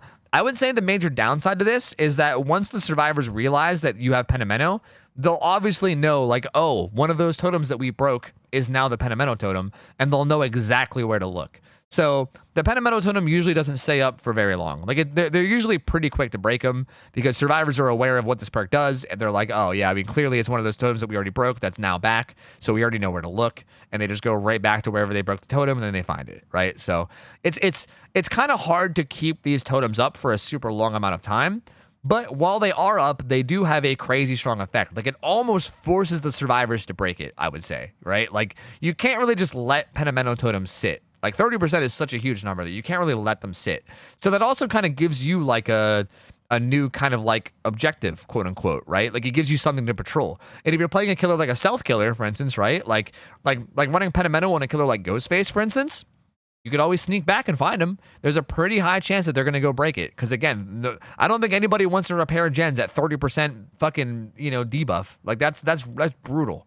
So they're almost always going to be going back and breaking it, which means you can most likely find a survivor there, and that can help you in a lot of ways. So this is kind of a weird one. It's really hard to judge because again, it really is only used when in synergy with other perks. But I do think that the effect is just so strong, and even though that they usually get broken pretty quick, I still think it usually does its job well enough. And honestly, again, even if you're forcing survivors to go break totems, that's still time wasted, right? Even like if you create 3 Pentimento totems throughout the game, that's forcing a survivor to run to the totem from wherever they are on the map, actually sit there and break it for like 14 seconds or however long it takes to break a totem. Maybe it's 12. Actually like break the totem, which takes some time, and then run back to the gen that they're working on, right? Even that like time sink is a decent time sink and a pretty good slowdown. So I think I'm going to put this in B tier. I think that goes in B tier. I think that's where it fits. To me, that makes sense. I think that goes in B tier. So there you go. That's it. That's the tier list. Check it out. Let me take a good hard look at this and think if I want to make any last minute adjustments. Okay, the more I'm looking at this, I think I want to move Grim Embrace down to C tier. I think I might have overestimated it a little bit whenever I was talking about it. The more I'm thinking about it, the more I'm like, like it's okay, but it's not really amazing. Like, again, 40 seconds of nothing happening is pretty solid, but it only happens once per trial. There's also a chance of it not happening. I don't think it's like crazy good. I mean, I might be being too harsh on it just because No Way Out is basically just Grim Embrace but better, right? Like, No Way Out is like you get stacks in the exact same way, but if you don't reach 4 stacks, you still get a big benefit. And if you do reach 4 stacks, instead of the whole game coming to a pause for 40 seconds, the game comes to a pause for 60 seconds. So, like, No Way Out is almost the exact same thing but better. Almost, in a weird way. I mean, you can maybe make some arguments that are like, well, Grim Embrace shows you an aura, or, you know, Grim Embrace happens in the mid game when the gens are still up or whatever, right? Like, you can maybe make some arguments to that, but, like, I still think No Way Out is just better in every way. It's like the same perk but better almost. So I mean, like maybe that's affecting my judgment a little bit, but I just feel like when I'm looking at the B tier perks, I just don't think Grim Embrace belongs with those. Maybe. I mean, maybe it could. Maybe I'm wrong about it, and maybe you guys can argue that it doesn't belong up there. But I think C tier looks better for Grim Embrace. Also, I don't know why it's so big. This perk is huge compared to everything else. And Call of Brine was the other one that I'm unsure about. I think I'm gonna keep it in A tier. I was looking at this throughout the video, and I kept thinking about it, and I'm like, I don't know. But Call of Brine is honestly like, this is kind of a big deal, man. Like, if you kick a gen with Call of Brine, they need to go tap it. Like, survivors need to go tap it, or else it's gonna regress really fucking quick. So I think I'm gonna leave it in A tier, but I don't think it would be crazy to move this down to B tier, right? I think if someone told me, like, I don't know, Tofu, Call of Brine seems more like a B tier perk, I wouldn't really argue with you. I would be inclined to maybe believe you.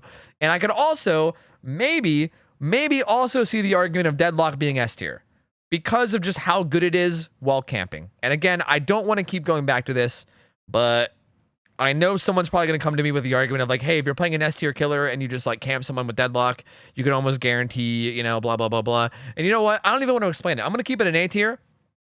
And I'm just going to go ahead and say this. If you guys think Deadlock is S tier, then I think the reason why is the same reason why I think it might be S tier. And put it this way, let's keep it to ourselves, okay? Let's keep it to ourselves. Let's not go ahead and tell the whole community about that. I feel like I kind of already did a little bit, but let's not talk about it more, okay? Let's just keep that between us, shall we? I'm going to put it in A tier. I think that's where it's going to go. And I think this is it. I think this looks pretty good, right? This is a pretty good tier list. Again, I didn't really put them in order in their tiers. I can try to do that too, but it's kind of hard. I think like Deadman Switch Scourge Hook combo is like one of the most disgusting combos right now in the entire game. Like these two perks together. I think Corrupt Intervention is fucking nuts as well. Just absolutely, like, obviously I said it before, but this is what I think is the best overall killer perk in the game right now. Yeah, I'm pretty confident with this tier list. I'm very confident with this. This is it. Hope you guys enjoyed this. Hey, give me your thoughts. If you guys disagree with any of these placements, give me your thoughts. I'm curious to know. Give me your thoughts in a civilized way, okay? Don't be assholes. If you act like a dickhead, I'm probably not going to reply. But if you give me your opinion in a way that's like civilized and isn't, you know, trying to talk down to me, because some people, for some reason, people love doing that shit. If you give me a civilized answer, a nice, civil, kind answer, and you give me your thoughts, I love to have a conversation, man. It's cool. I mean, feel free to give me your thoughts. Also, like the video if you guys liked it. Helps me a lot with the algorithm, gets more people into my stuff. If you're new to the game, I hope that this helped you in some way. I know that a lot of people that are watching this might be new people that were looking it up. So hopefully this helped you in some way. And subscribe if you guys would like. I'm going to be uploading pretty much daily. And also stop by my live stream. I'm live on Twitch 6 nights a week over at twitch.tv/OhTofu. So feel free to stop by and say hello. And thank you guys so much for watching this. I had a really good time putting it together. I'll be releasing more soon of the other tiers or of the other categories. And hopefully I'll see you guys then. Hope you guys have an awesome rest of your nights. I'm out of here. Until next time, I will see you guys later. See ya. Take care. See ya. See you later. It's like...